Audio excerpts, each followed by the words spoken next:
The wind whipped across the battlefield with a bitter chill, as though the frozen breath of the north itself sought to warn all those present of the horror soon to come. A dull, iron-gray sky hung overhead, weighed down by heavy clouds that threatened snow but never quite delivered it. The land had been churned into mud, and the stink of cold rot mingled with the sweat and fear of the living. On one side of the field, the wild, ragged forces loyal to House Stark stood behind Jon Snow, forming a haphazard line that they prayed would hold. Opposite them stretched a cruelly regimented wall of Bolton men, pikes and spears bristling like the spines of an unholy beast. Upon his pale warhorse, arms wrapped in thick leather and a cloak of the softest fur, sat Ramsay Bolton, the bastard who had taken his father's seat and the dread name of Warden over the north. His eyes, two chips of pale blue glass, surveyed the field with a mixture of amusement and anticipation. For him, this was sport. None could deny the tension crackling in the frigid air. The war drums had gone silent, replaced by a tense hush that weighed on the hearts of those who knew the next few moments could determine the fate of an entire kingdom. Snow clung to the edges of men's cloaks and the ragged fur of their boots, turning soldiers into half-frozen statues awaiting orders to spring to life. From atop a slight rise, Ramsay allowed his gaze to flick toward the Stark encampment. Sansa Stark was somewhere among the scraggly lines, but that detail only amused him further. She had been within his walls, his captive, his wife, and then she had fled. Ramsay curled his lip in satisfaction. The time would soon come for her to be reminded that she belonged to him, even if she would never admit it to herself. Jon Snow, bastard of Ned Stark, was a different matter entirely. Ramsay had heard stories of the boy who had come back from the dead, the honorable brother of a once royal queen, the man who had rallied wildlings and Northmen alike. As far as Ramsay was concerned, every victory that Jon Snow had ever tasted was a stroke of luck soon to expire. A hush traveled down the Bolton lines like a shiver through a great serpent. Each man gripped shield and spear, sword and dagger, the hammered metal reflecting faintly in the half-light. The caw of crows overhead served as a final omen, their black silhouettes swirling. At that moment, Ramsay signaled one of his lieutenants. The man whipped out a battered horn, pressed it to his chapped lips, and the braying note cut through the still air. This was the call to dance, to bring death upon one's enemies. The time for feigned civility and parley had long since passed. Across the field, Jon Snow felt the rush of cold dread and forced it aside, channeling fear into a kind of grim determination. He had known defeat. He had known betrayal and death, more intimately than any man should. Still, he was resolved to see justice done, to reclaim Winterfell and cast out the evil that had twisted the hallways of his childhood home into a labyrinth of cruelty. At his side, Tormund Giantsbane was stoic, though the wild glint in his eye betrayed eagerness for battle. Davos Seaworth, a picture of solemn resignation, readied himself, pulling up the hood of his cloak as a shield against the wind. One the giant towered behind them, a living colossus who might just be enough to tilt the balance. One blow from that massive arm could scatter a line of men like matchsticks. But as they peered out over the ranks of Bolton soldiers, the difference in numbers became starkly real. Jon's hope had always hinged on timing, on the possibility of help from Sansa's letter to Littlefinger and the Knights of the Vale. That help, however, was nowhere in sight. The horizon revealed only the swirl of gray clouds and the frozen moors.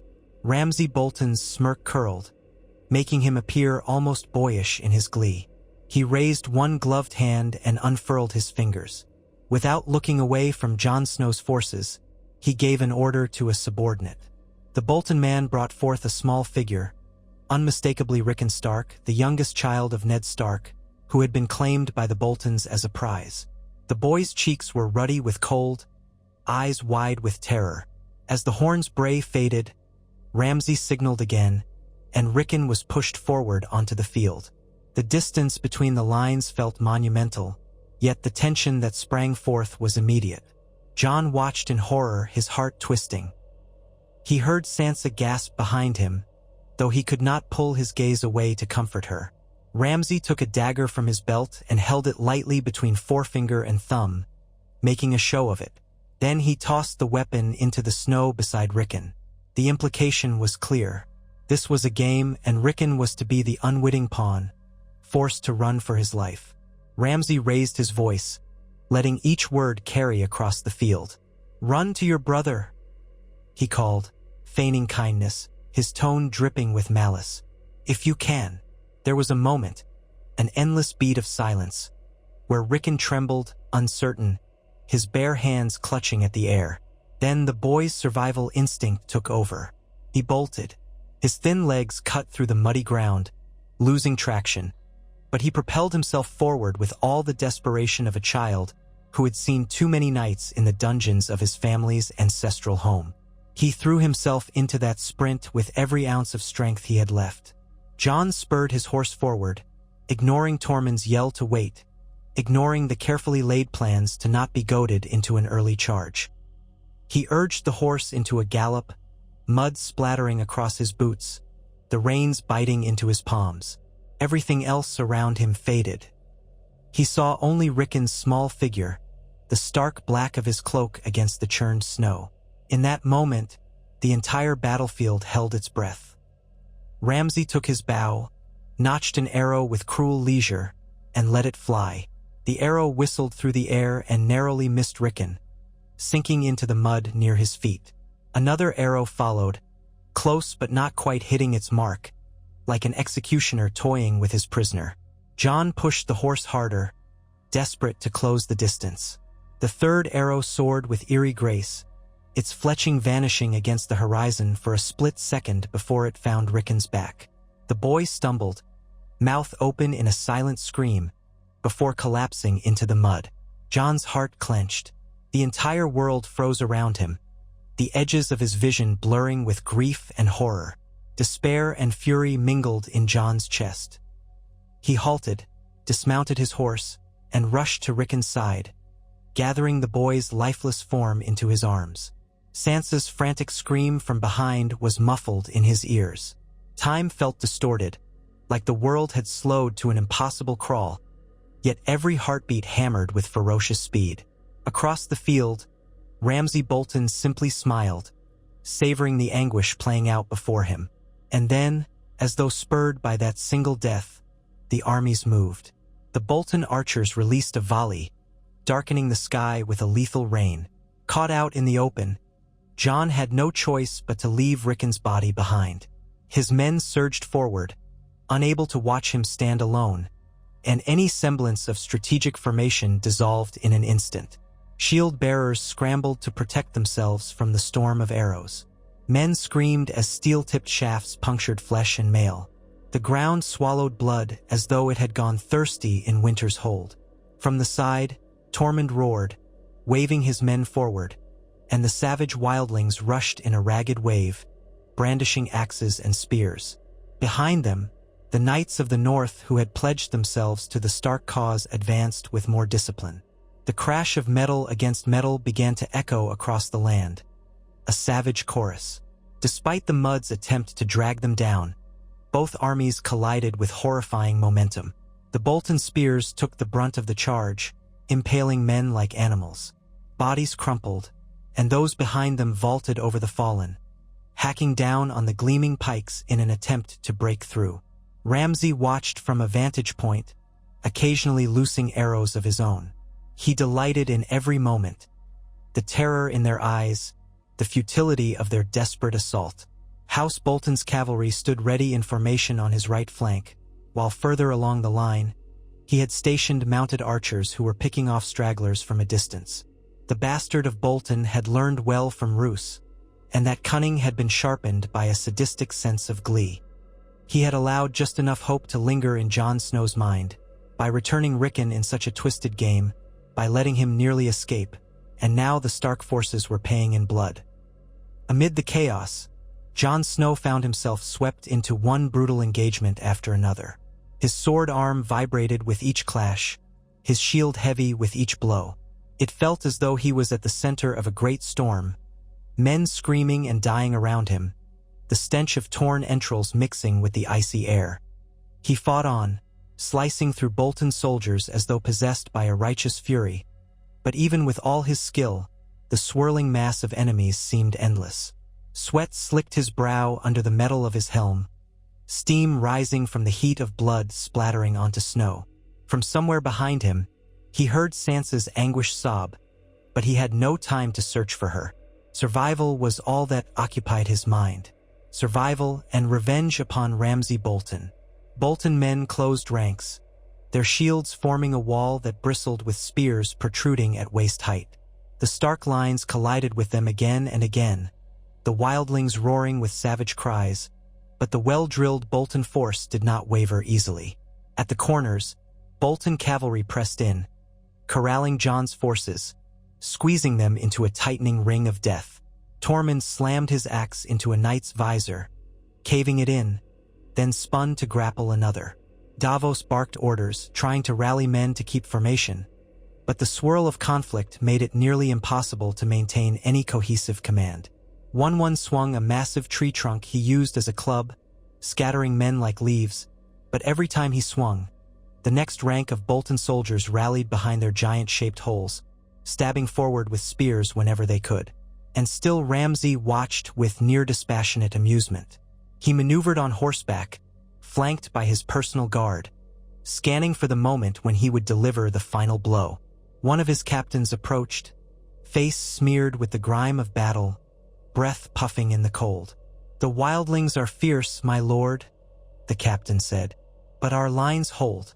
Permission to envelop them fully." Ramsay waited just a heartbeat longer, relishing the growing dread upon the field. Then he gave a curt nod. At the signal, Bolton horns blared again, and the lines began a more methodical advance. Shields locked, pikes leveled, the columns marched forward. Like a slow, inevitable wave, they began to press the Stark forces toward the center. Desperation rippled through Jon's men as they realized they were being forced into a lethal funnel. The circle of Bolton shields closed in, cutting off any chance of retreat. Tormund bellowed at his wildlings to hold, but it was akin to trying to halt the tide with open palms. Jon found himself trapped among a knot of soldiers, forced closer until there was hardly room to swing a sword. All around him were churning limbs and pained grunts. A Bolton man lunged at Jon with a spear, and Jon managed to twist aside, driving his sword through the man's side. Two more pressed in, swords flashing.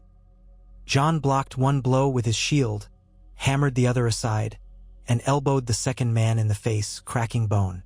Mud, blood, and sweat streaked Jon's face. He tried to push forward, but the press of bodies was unrelenting. His lungs burned from exertion, his arms grew heavy with fatigue, and still the Bolton line closed in step by brutal step. Suddenly, a new cacophony of horns rose from the horizon. For an instant, hope surged within Jon Snow.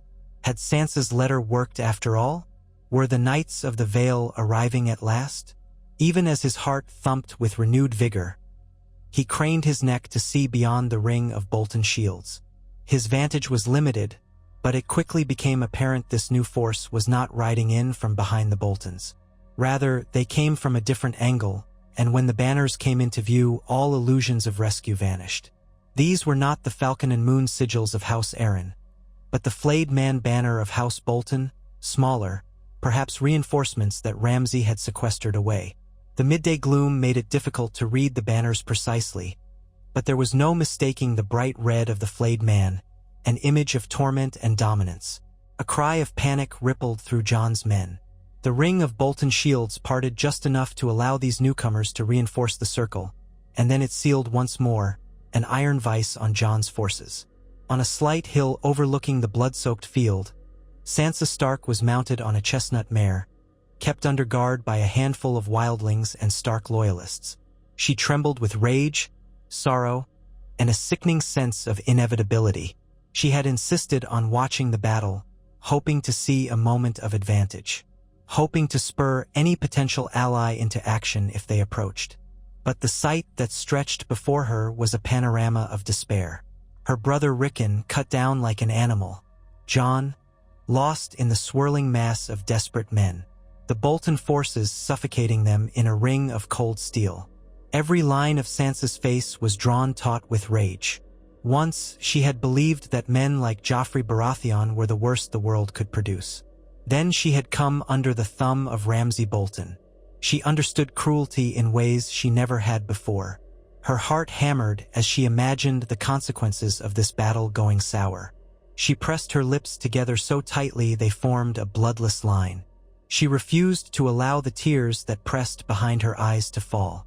She prayed under her breath, for some miracle, for the arrival of the Vale Knights, for anything that could shatter this waking nightmare. For an extended, agonizing moment, the press of steel and flesh in the center of the battlefield seemed to freeze. Men groaned, crushed against each other, forced into a space too small to breathe.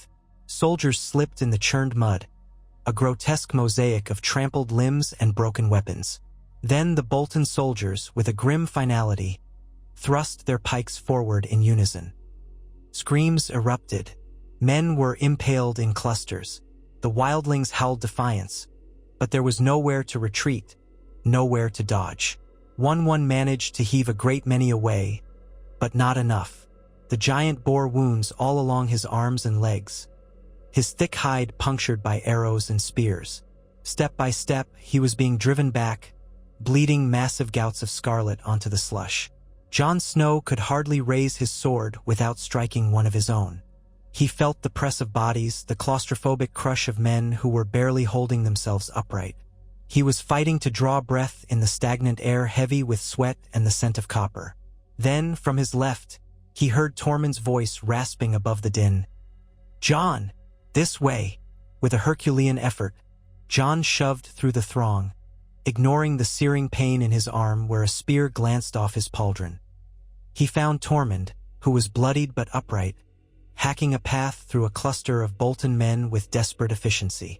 They tried to rally a few others, forming a small wedge. But from behind them, another wave of Bolton spearmen advanced, forming a new deadly arc. This was not mere chaos. It was a carefully engineered slaughter. The Bolton horns sounded again, a deep and triumphant call. In the distance, at the center of the circle's outer rim, Ramsay Bolton himself trotted forward on his horse, flanked by mounted guards. He was close enough now that Jon could see the smug satisfaction etched on his face, could hear the high, clear note of his laughter as he surveyed the carnage. "I thought the bastard of Winterfell would give us a better fight," Ramsay called, his voice carrying with twisted clarity. He raised a hand as though in salute. A moment later, arrows rained again, a lethal volley blanketing the wedged mass of Jon's men. Many fell, shrieking, pinned to the earth or to each other. Some tried to raise shields, but there were too many arrows, coming from every angle. One roared as several shafts sank into his massive shoulder, and he clawed at them in confusion. The giant's eyes, usually fierce, were now filmed with pain and exhaustion. He tottered like a wounded bear, struggling to remain upright. Jon's head throbbed. The press of bodies, the screams, the breathless desperation. It was like drowning, but in blood and steel. He swung his sword blindly, connecting with a shield, a helm, something. Tormund was at his side, reeling from a slash that opened his cheek. Davos had been separated from them by a wave of Bolton cavalry.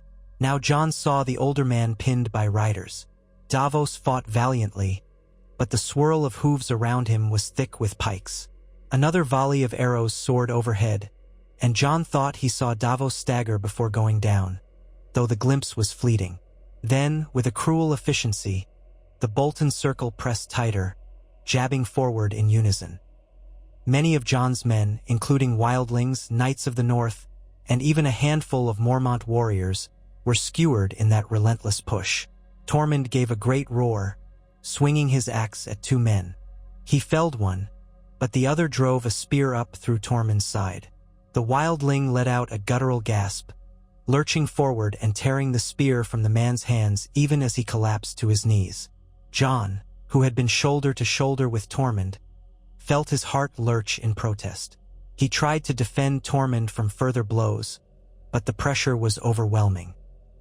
He could only watch, helpless, as Tormund sank to the mud, blood gushing from the wound. A savage cry of victory rose from the Bolton lines. John realized in that moment that the ring had collapsed, swallowing them all. The center was a crush of wounded, dying men. If there had been any hope of rescue, it was shattered. Yet the horns of House Bolton sounded one more time, a triumphant peal that served as a death knell for the remnants of John's army. At that blare, the pikes lowered again, and the cavalry, having reformed on the perimeter, began to ride inward at a measured trot. It was an execution. Dozens of hooves trampled the bodies, and the riders leaned in, swords flashing. Jon Snow felt a blow connect with the side of his head, and he reeled, vision swimming. He tried to raise his shield, tried to parry, but everything spun. He was knocked from his feet, battered by someone's shield, and he slammed face first into the mud. The air rushed from his lungs in a stunned huff. Gasping, he tried to push himself up, only for a boot to press down on his back, pinning him in place. From the corner of his eye, he saw Tormund lying still, eyes half-lidded. Whether he was alive or dead, Jon couldn't tell. The shrieks and moans of the dying rang in Jon's ears, but even those sounds began to dull as if submerged underwater.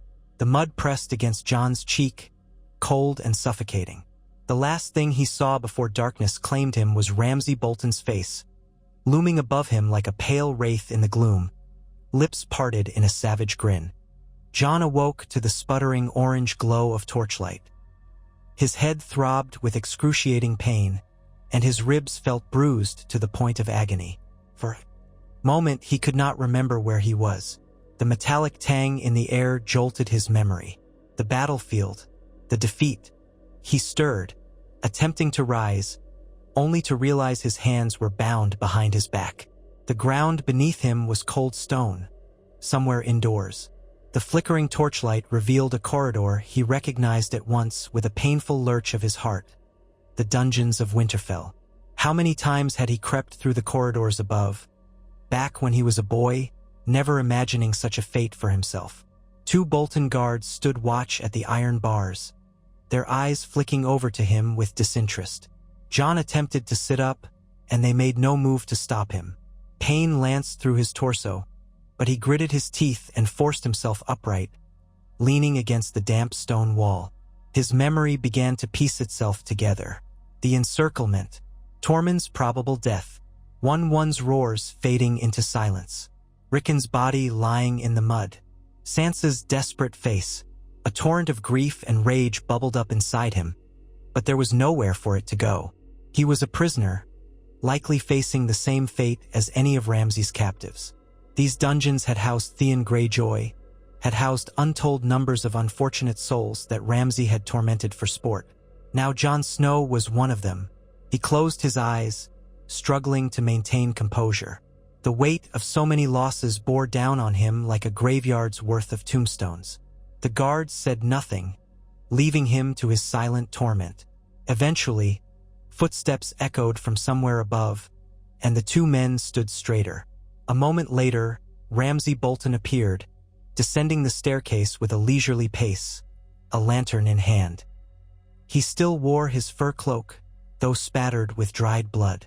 His face was clean, lips parted in that lazy half-smile. Jon felt his hands clench into fists behind his back, even though they were bound. "How the mighty have fallen," Ramsay said softly, stopping just outside the cell's bars. He cocked his head, regarding Jon with a curious fascination. "I did hope you'd last longer out there, the fabled Jon Snow who came back from the dead. I wanted a real challenge." He set the lantern on a hook near the cell door, letting the flickering light illuminate Jon's haggard features. "But I suppose I should have known better. You Starks, bastards or otherwise, always were a bit too righteous for your own good." Jon forced himself to meet Ramsay's gaze. Where is Sansa?" His voice emerged as a ragged demand, undercut by how hoarse his throat was. Ramsay's grin widened. "Safe for now. She'll be treated as a lady of the house. My wife, of course, despite her little escape attempt. It's only right that she's returned to me. You'll see her eventually, I'm sure." There was a sickening pleasure in his tone, the delight of a child who knows he has stolen another's toy and cannot wait to flaunt it. Jon lurched forward, but the shackles on his ankles prevented him from closing the distance to the bars. He fell short, hissing in pain. The Bolton guards tensed, spears at the ready, but Ramsay merely chuckled. So valiant, so predictable. He brought his face close to the bars. If you have any illusions about escaping, put them to rest. Your army is broken. Your friends are either dead or captured. The wildling Tormund, if he still draws breath, he'll soon wish he didn't. And the giant was taken down by our archers. The rest? Mostly dead, or scattered in the frozen wastes where they'll die soon enough. He paused, mock sympathy fluttering across his features. You really should have accepted my generous offers to surrender. Things might have gone easier. Jon stared at him, hatred burning through the haze of pain. You'll die for this, he spat. One way or another. Ramsay barked a laugh that echoed against the vaulted ceiling. How many times have I heard that sentiment from others who ended up in these cells? He turned to go, tossing one last remark over his shoulder. Enjoy your stay, Jon Snow. I'll make sure you have plenty of time to contemplate your regrets. With that, he vanished up the stairs, leaving the guards to resume their silent vigil. For a long while, Jon's heart raged within his chest, but rational thought soon replaced the immediate fury. He had to find a way out. If he could escape his cell, perhaps he could find Sansa. Maybe there were still loyalists in the castle who would help him. Theon Greyjoy had once escaped these same dungeons, though not unscathed, and fled with Sansa. But that had been under different circumstances. Now Ramsay was on high alert, flushed with victory. The castle would be locked down tightly. Jon tested his bonds, wincing as the rope chafed against his raw wrists. There was no slack, nothing he could exploit easily. The cell offered little in the way of escape. The stone walls were unyielding, the iron bars thick. Days or weeks might pass before an opportunity arose, if it ever did. He swallowed, the dryness in his throat almost unbearable. Thoughts turned to Sansa, memories of her at Castle Black, her determination to reclaim Winterfell, the fierce pride in her eyes. Had it been for nothing? Would she be dragged back into the nightmare she'd fled? Forced again to endure Ramsay's cruelty? A wave of self-recrimination nearly overwhelmed him. He had charged in like a fool when Rickon was threatened. He had let Ramsay goad him, unraveling any strategic advantage. He pictured Rickon's face at the moment the arrow struck, and a painful ache spread through his chest. He should have done more. He should have found a way to save him. But it was too late. All of it felt irrevocably final. Time lost its meaning in the cold darkness of the cell. The torches guttered low and were replaced periodically by guards on rotation, whose footsteps were the only measure of hours passing. Occasionally, a guard would toss in a stale crust of bread or a water skin, likely more to keep Jon alive for Ramsay's amusement than out of any kindness. The taste of bitterness and iron never left Jon's mouth. His wounds stiffened, bruises bloomed across his limbs. Each breath was an effort, yet stubbornly he refused to sink into despair. He had died once, truly died, and had returned. The only reason he had for living was the hope of saving his family. If that hope was extinguished, he questioned whether he had any purpose left. But if there was even the slightest chance, he thought of Ghost, his dire wolf. He had left Ghost behind at Castle Black, intending to bring him south, but deciding at the last moment it was too dangerous. Now he wondered if that choice might have saved the wolf's life or doomed it to remain alone in a cold keep. Jon's mind tumbled through regrets and half-formed plans until exhaustion finally claimed him, plunging him into a restless sleep haunted by nightmares of dead faces and mocking laughter. When next he woke, the cellar corridor was filled with a different kind of commotion. Boots scuffled, and low voices conferred. Torchlight flickered, revealing an entourage approaching the cell. Ramsay led them, a grin fixed on his face, behind which trailed two of his captains, some guards, and, Jon's chest tightened at the sight, Sansa Stark. She wore a heavy gray dress embroidered with the direwolf sigil, a garment meant to taunt her with the memory of her own heritage. Her hair, once fiery auburn, seemed muted in the flickering torchlight, and her face was set in a mask of pale determination. She carried herself with quiet dignity, refusing to meet Ramsay's triumphant gaze. Ramsay stopped before John's cell door and turned to Sansa. "You see, my lady? Your brother still lives, if barely. He looks a bit worse for wear, but I do keep my promises." The smugness in his voice was almost unbearable. Sansa's gaze flickered to John's. Her eyes widened briefly, a flash of agony crossing her features at seeing him bound and bruised. Then she mastered herself and addressed Ramsay with a cold, steady voice. "You call this living? Keeping him in filth and chains?" Ramsay's lips twitched. He seemed delighted at her defiance. "He is my prisoner, and a dangerous one at that. I can't have him wandering about. But I brought you here so you'd see he still draws breath." He gestured for the guards to open the cell. 2 men stepped forward, unlocking the heavy door. It groaned as it swung inward. Ramsay motioned for Sansa to enter, but she hesitated. "Don't touch me," she warned one guard who reached to usher her. Her voice cut like ice. The guard withdrew his hand at Ramsay's nod, and Sansa stepped cautiously into the cell. She knelt beside Jon, ignoring the filth on the floor, placing a trembling hand on his shoulder. The tension in her posture was excruciating. "Jon," she murmured, her voice thick with emotion. For a moment, her mask cracked, and tears threatened to spill from her eyes. But she steadied herself, glancing at the bruises on his face, the rope binding his wrists. Jon swallowed. "Sansa, are you unharmed?" She didn't answer right away, but the momentary flicker of pain in her eyes told him enough. Then her voice came low and steady. "I am as unharmed as I can be, given the circumstances." Before Jon could say more, Ramsay's voice slithered from the cell's entrance. "Touching reunion, but I'm afraid time is short. My lady, I wanted to offer you a choice." He stepped closer, boots grinding against the stone floor. "You can remain by my side as the Lady of Winterfell, fulfilling your duties as my wife. In return, I may allow your brother to live out his days in the dungeons, safe, fed, albeit in chains. Or," and here Ramsay paused, affecting a pained expression, "you can continue to defy me, and I will drag him out into the courtyard and flay him before your very eyes. It wouldn't be the first time I've put a traitor's hide on display." Sansa's shoulders stiffened, her hand still resting on Jon's. She lifted her chin and finally looked at Ramsay. "And what about the North? They'll never accept you." Ramsay chuckled. "The North will accept what I give it. The lords of the various houses have witnessed our victory. They know I crushed the Stark army. They know I have the rightful heir to Winterfell at my side, my lady wife." His gaze flickered to Jon with predatory amusement. "The only question is whether you want your brother alive, or carved into a new banner." Jon felt Sansa's hand tighten.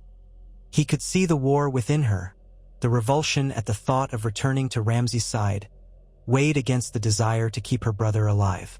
Her breathing grew rapid, but she forced herself to remain poised.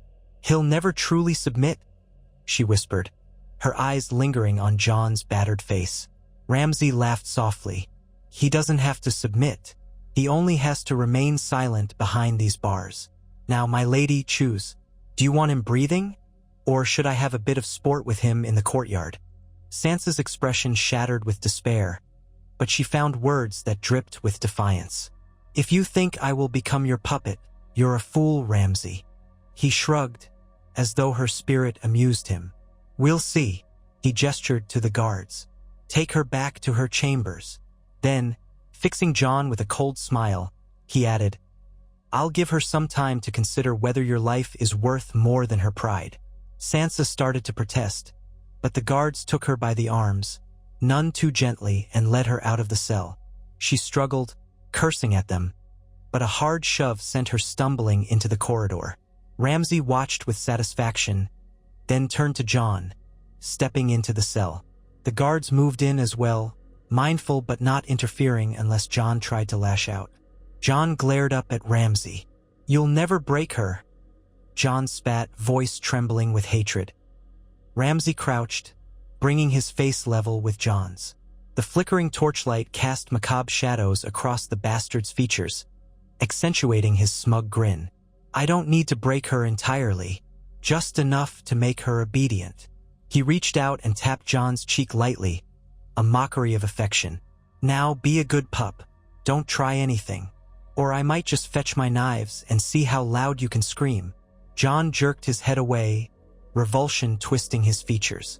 Ramsay stood, signaled the guards, and they shoved John onto his side. The door slammed shut once more, the iron bars cutting off any path to freedom. Ramsay's footsteps faded, leaving John alone in the torchlit gloom, heart pounding with equal parts rage and despair. Word of the Bolton victory spread fast throughout the north, though the bloody details varied depending on which mouth retold the tale. Winterfell's gates were locked. Rumor held that Ramsay Bolton had not only triumphed over Jon Snow's forces, but had captured the bastard himself. Some whispered that Sansa Stark had once more become Ramsay's prisoner or wife, depending on which vantage one took. What was certain was that the Bolton banners still flew from the ramparts, and any who might have stood against him were dead, imprisoned, or scattered. Over the following weeks, envoys from lesser houses arrived at Winterfell to kneel or to gauge the situation, brimming with forced respect for the new Warden of the North. Ramsay greeted them with a well-practiced courtesy. He paraded Sansa at feasts, though she wore a veil of quiet defiance that seemed to go unnoticed by some and carefully ignored by others. Within the castle, Ramsay's cruelty resumed its slow, methodical creep, like a thaw that reveals corpses beneath the snow. Servants moved with downcast eyes, flinching at the slightest raised voice. The dreadful rumors whispered that men who had once declared for House Stark found themselves in the dungeons, subject to humiliations unspeakable. Yet Ramsay's hold on power was precarious. He had no illusions that the Northmen accepted him wholeheartedly. Fear would keep them in line, but fear could also spark rebellion. For that reason, he carefully managed the threat of Jon Snow's survival. In hushed corners, people spoke of how the bastard of the bastard lingered in the cells below, still unbroken. And perhaps, they said, if the gods were good, he might yet rise to deliver justice. But that talk, if overheard, resulted in swift punishment. Ramsay needed to keep Jon alive for now, to use him as a bargaining chip. He needed Sansa Stark to keep the illusion of legitimacy. Each was a tool, an instrument of power. As the days wore on, Jon's world narrowed to the cold stone of his cell and the throbbing pain of his wounds. The nights were long, broken only by the squeaking rats that scurried along the walls.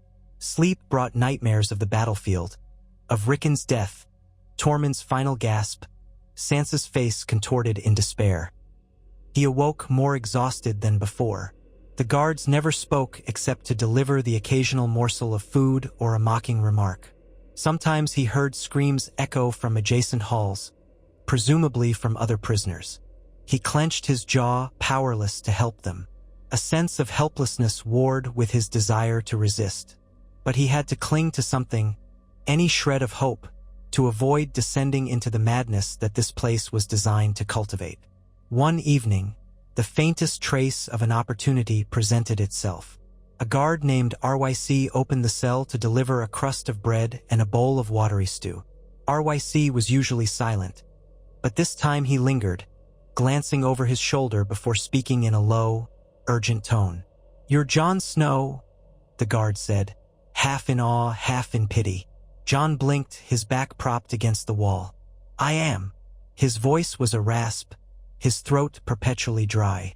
RYC cast another glance at the corridor outside. "I was at the Dreadfort once under Roose Bolton. He wasn't like his son." The man swallowed hard. "Listen, I can't stay long. Some of us, we don't like what's happening."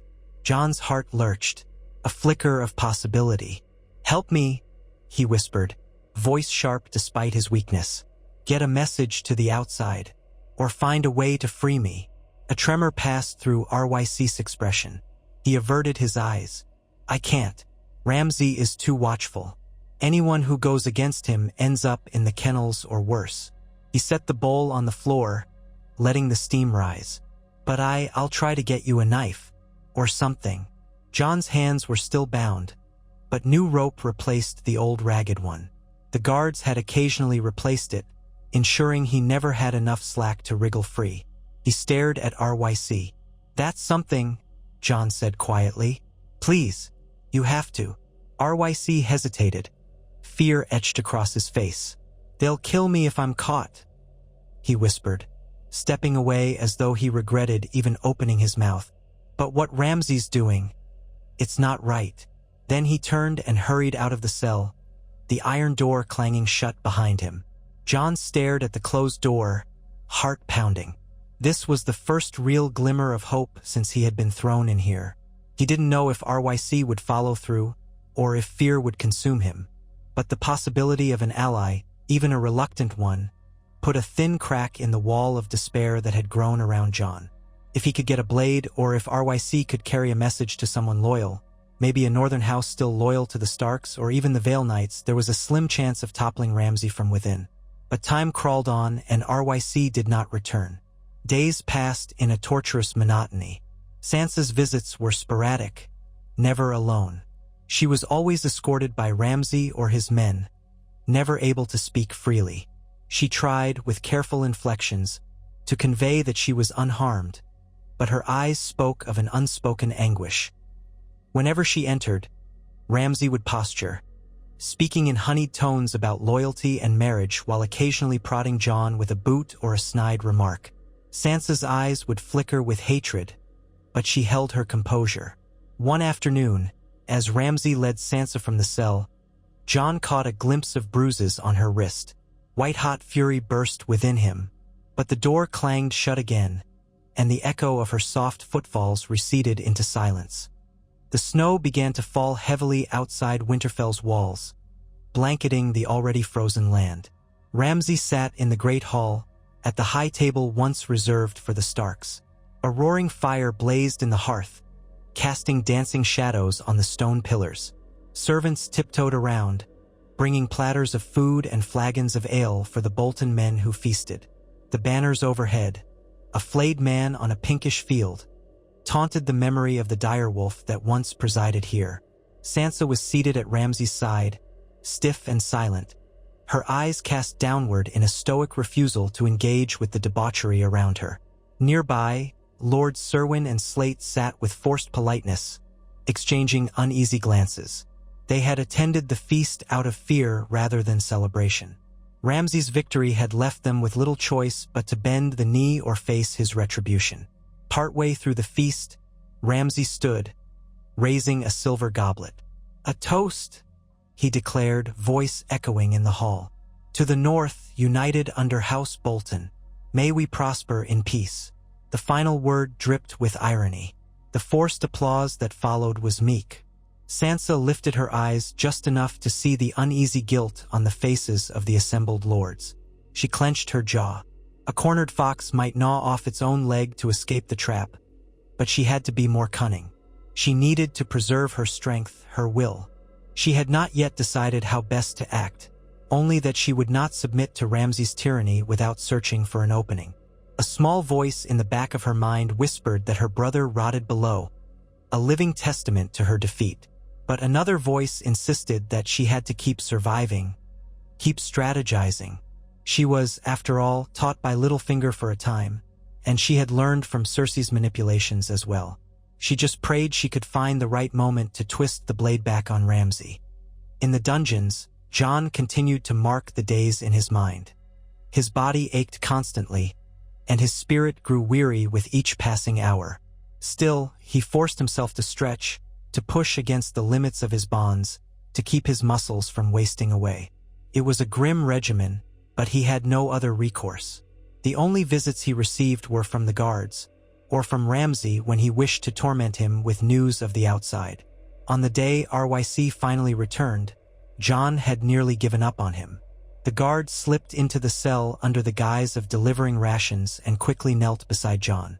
"It's not much," he whispered, pressing a small object into John's bound hands. "But it might help." John carefully concealed the object against his body, heart pounding. It was a small blade, little more than a sharpened sliver of metal, its handle wrapped in tattered cloth. Easily hidden, but likely capable of cutting through rope if he had enough time and maneuverability. Before John could thank him, RYC shuffled back toward the door. The man's face was pale. "If you get caught with that..." RYC didn't finish the sentence, but the meaning was clear. Ramsay's punishments were legendary. John nodded once, a silent vow of gratitude and understanding. The door closed again, leaving him alone with his faint spark of possibility. He carefully shifted his position, feigning a more comfortable slump, and set to work.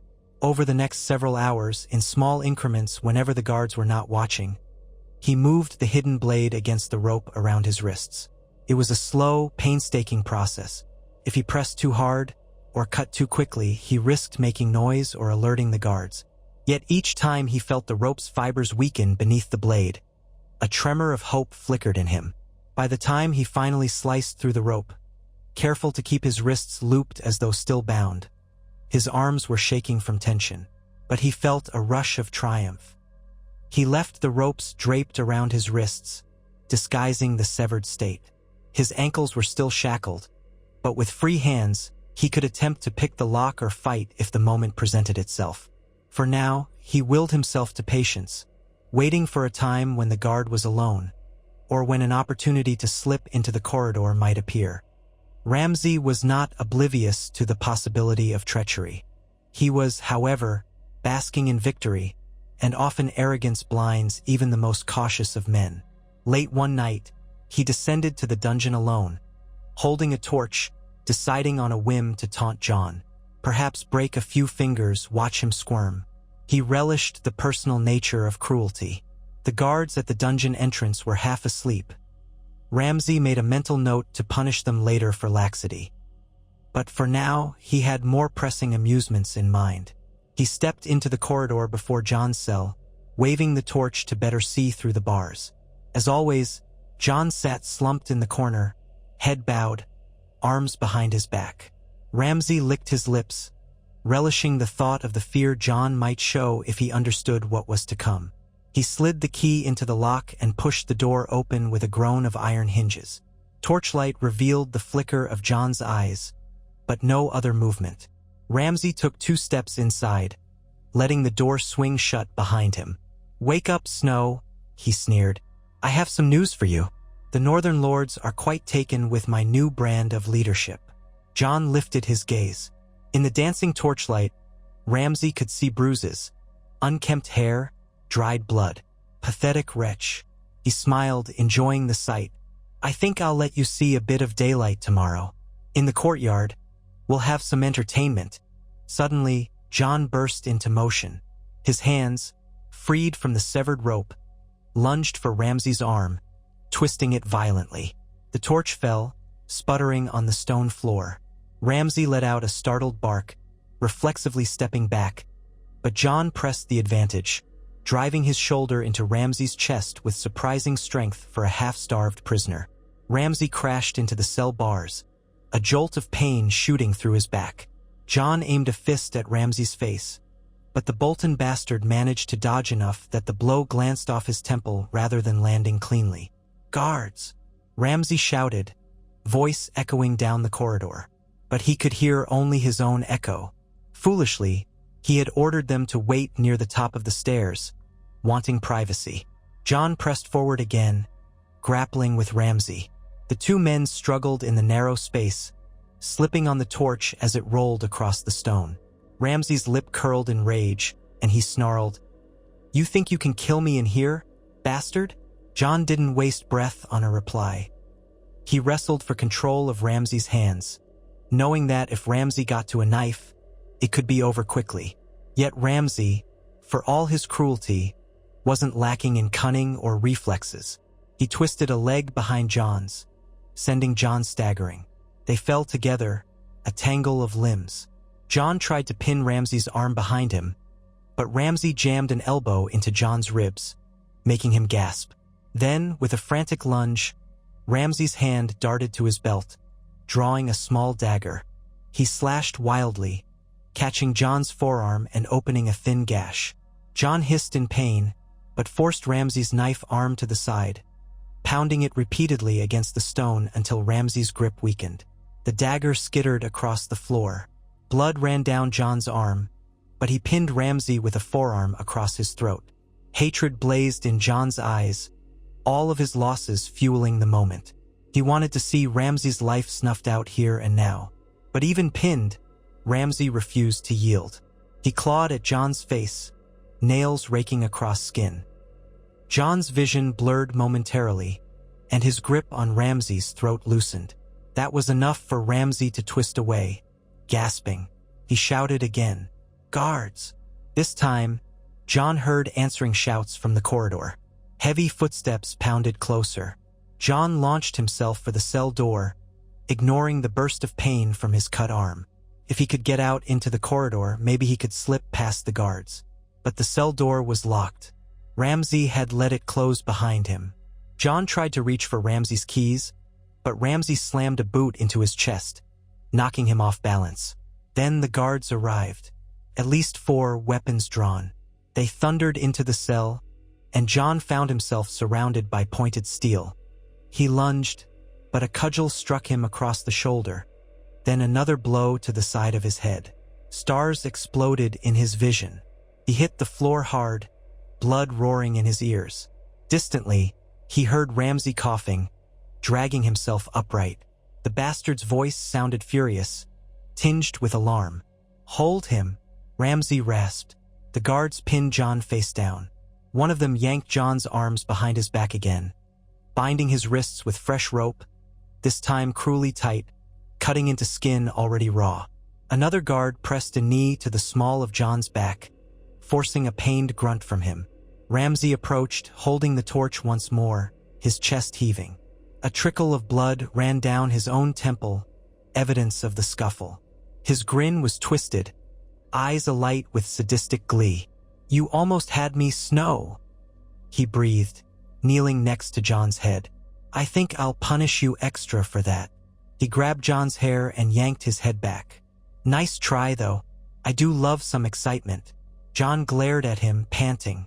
No matter what came next, there was a savage satisfaction in having hurt Ramsay, however briefly. But his triumph was quickly overshadowed by the dread of retribution. The bastard of Bolton would not let such a challenge go unanswered. When Ramsay unleashed his cruelty, he did so with a meticulous hand. Over the next hours or days, time again blurred. John endured a calibrated series of tortures designed to maximize pain and humiliation without killing him outright. He was whipped, though not to the point of permanent crippling. He was burned with hot irons, but only in places that wouldn't show easily. Ramsay took perverse pride in explaining each technique, as though instructing an apprentice. The guards watched, some pale with horror, others with vacant acceptance. Regardless of their personal feelings, none dared intervene. John's mind separated from his body at times, a coping mechanism. He remembered how the night's watch had betrayed him. He had died once, that cold blade sliding into his flesh. He found himself wishing they had stabbed a bit deeper, that he might have stayed dead rather than face this. But another memory anchored him. The fleeting sight of Sansa in the corridor, the promise of his duty to protect his family. That kept him from slipping entirely into the darkness, even when his screams echoed off the dungeon walls. By the time Ramsay tired of his games, John was barely conscious. His skin felt as though it had been flayed in places, though in truth only shallow cuts marred him. The agony was immeasurable.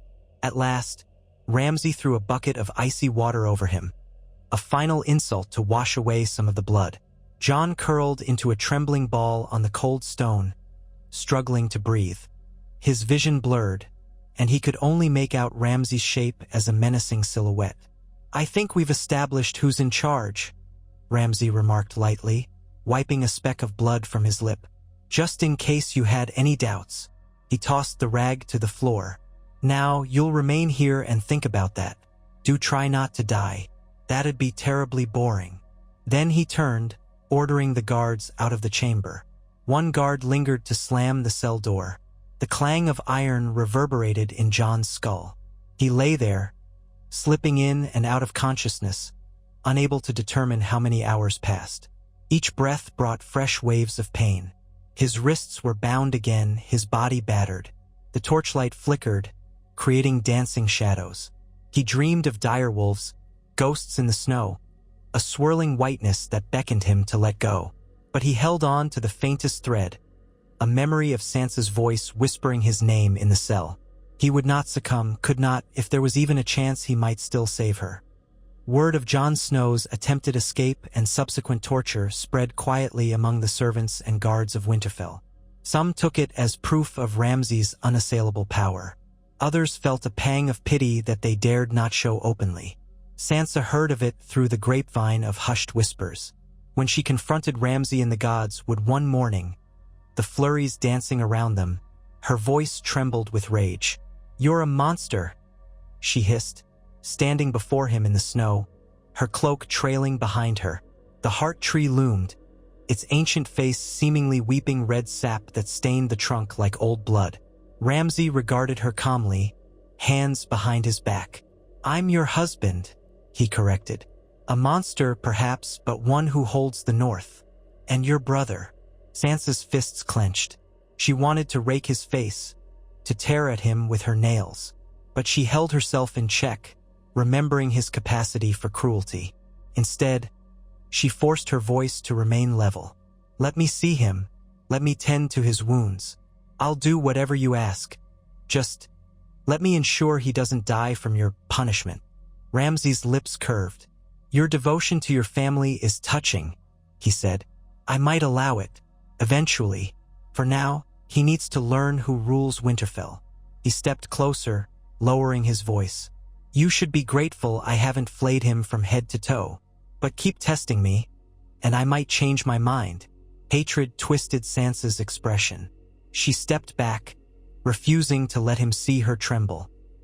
"You will never have the North," she whispered. "Not truly." He regarded her with a tilted head, as if pondering a new piece of art. "But I do have it," he mused softly. "And if any dare question that, I'll simply remind them, perhaps by displaying a piece of your brother's hide on the walls." With that, Ramsay turned and walked away, leaving Sansa alone beneath the heart tree, her mind swarming with the desperate need to find some avenue of escape. In the dungeons, Jon drifted in feverish pain, body racked with infection from his untreated wounds. His vision swam with illusions. He saw the face of his father, Ned Stark, gazing at him with quiet disappointment. He saw Robb Stark at the twins, an arrow piercing his heart. He saw Ygritte, the wildling woman he had loved, telling him he knew nothing. Then her face transformed into Sansa's, a swirl of red hair and despair. Each phantom face came and went, leaving him more haunted. He felt cold hands on his body at times, but whether they were real or imagined, he couldn't tell.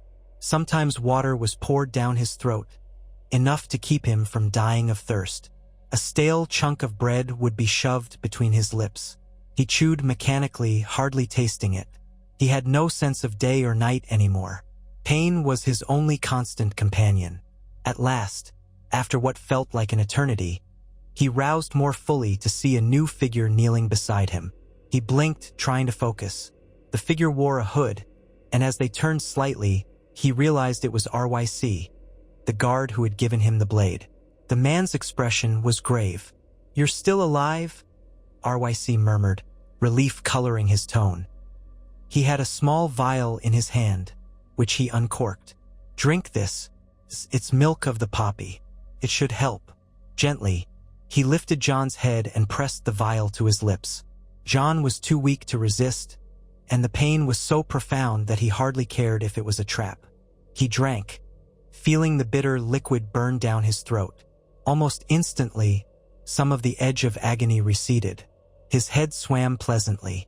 RYC quickly scanned Jon's wounds by the light of a small lantern. "Gods," he muttered. "If he keeps this up, you won't last." He glanced around nervously. "There's talk that the Lord Commander of the Night's Watch was your friend. Ed something?" Jon's mind was fuzzy, but a thread of memory surfaced. "Ed," he murmured. "Dolorous Ed." RYC nodded. "Some of us have been talking. Maybe we can sneak you out. But It's near impossible. If we send a raven, maybe? He cut off as a noise echoed down the hall. Another guard's footsteps. In a hurry, RYC set the lantern down, quickly pulling John's cloak to hide the small medical supplies he'd brought. Then he rose, giving John a final nod, and moved to the cell door. The other guard appeared, suspicious, but RYC claimed he was only checking on the prisoner at Ramsay's orders.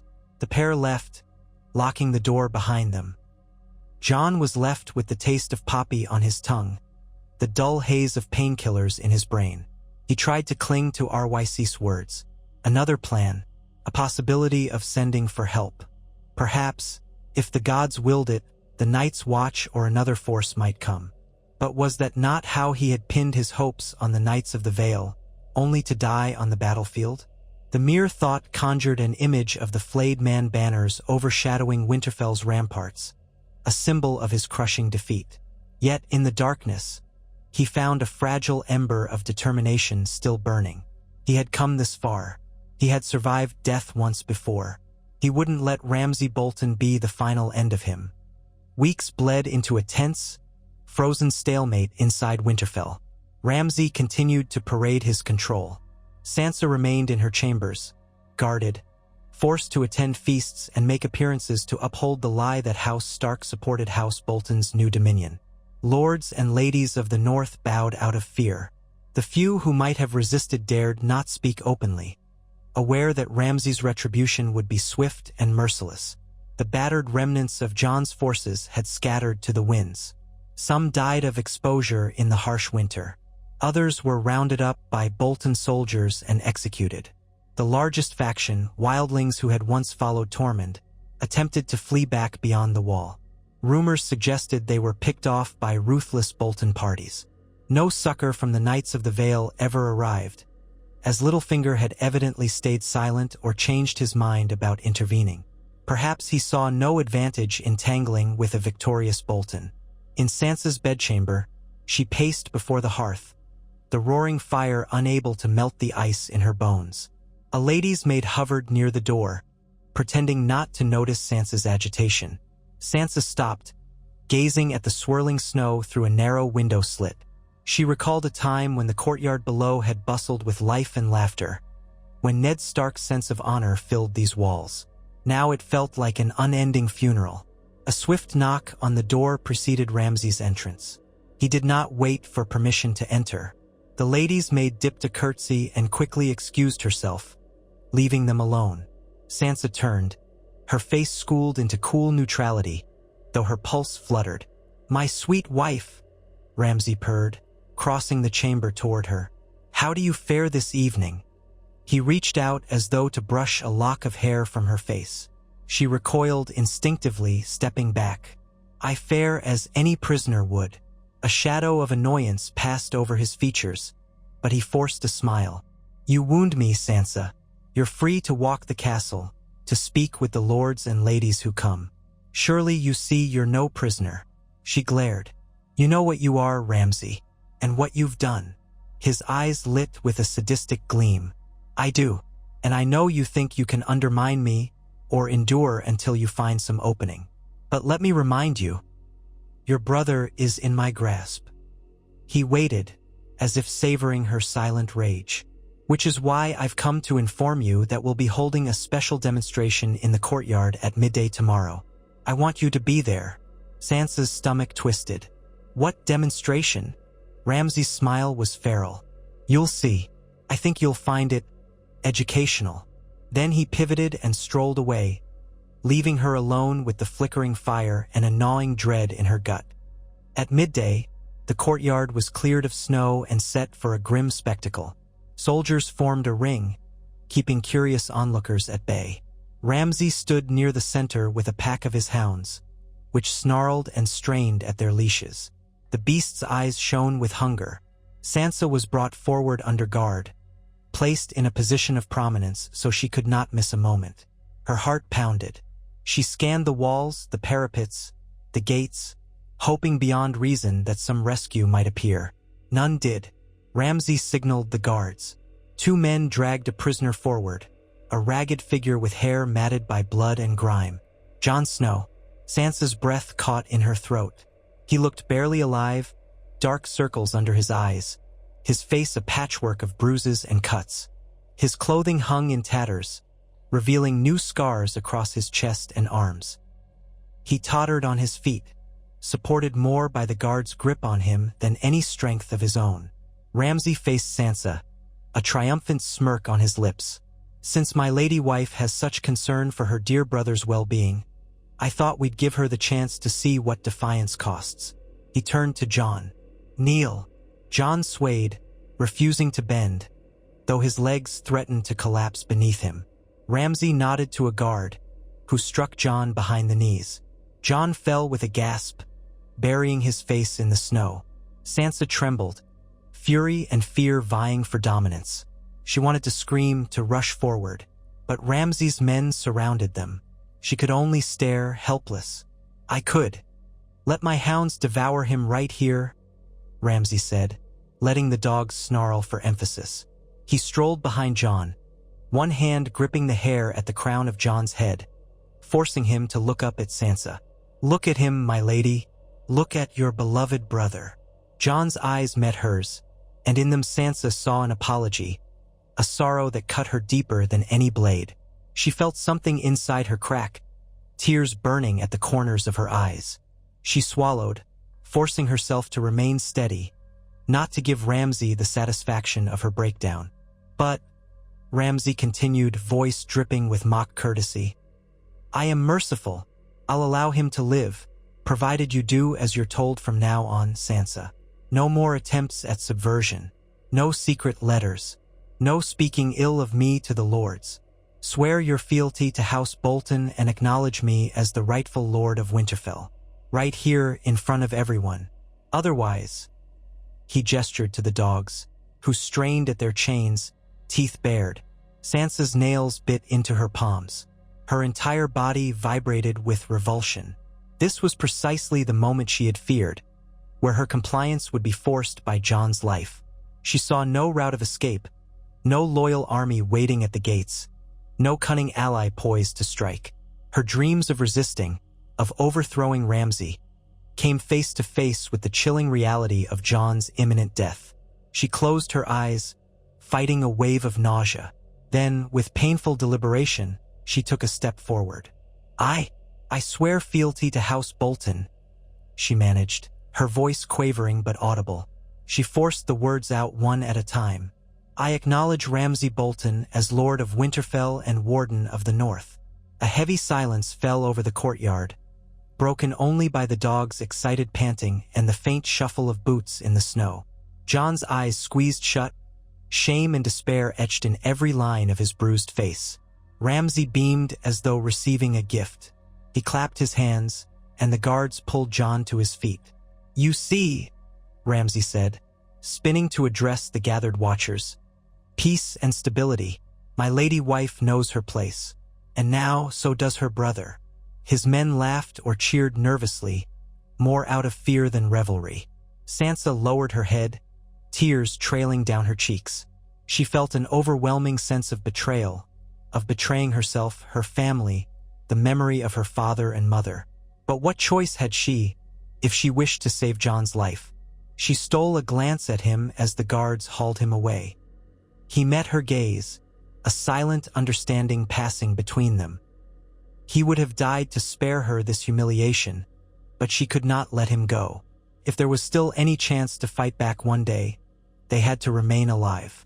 Ramsay ordered the ring dispersed, leading Sansa away from the courtyard. She walked stiffly, feeling more trapped than ever, the eyes of Bolton soldiers on her. Ramsay leaned close, whispering for her ears alone. See how simple that was? You and Jon both still live. Everyone wins. She could smell the leather of his gloves, the faint copper scent of the courtyard's blood lingering in the winter air. She closed her eyes against the threat of tears and kept walking, each step a betrayal that shredded her soul. From that day on, life in Winterfell settled into a suffocating routine. Sansa was forced to appear at Ramsay's side in the Great Hall, to greet visiting lords and ladies, to feign acceptance of his rule. In the nights, she locked her chamber door, though that was hardly a guarantee of safety. Ramsay had keys. At times, he insisted she dine with him, an intimate meal during which she barely touched her food, while he regaled her with accounts of how he was pacifying the North, offering pardons to houses that yielded, flaying the occasional rebel to set an example. Sansa learned to control her expression, to appear docile and subservient, even while her heart roiled with hatred.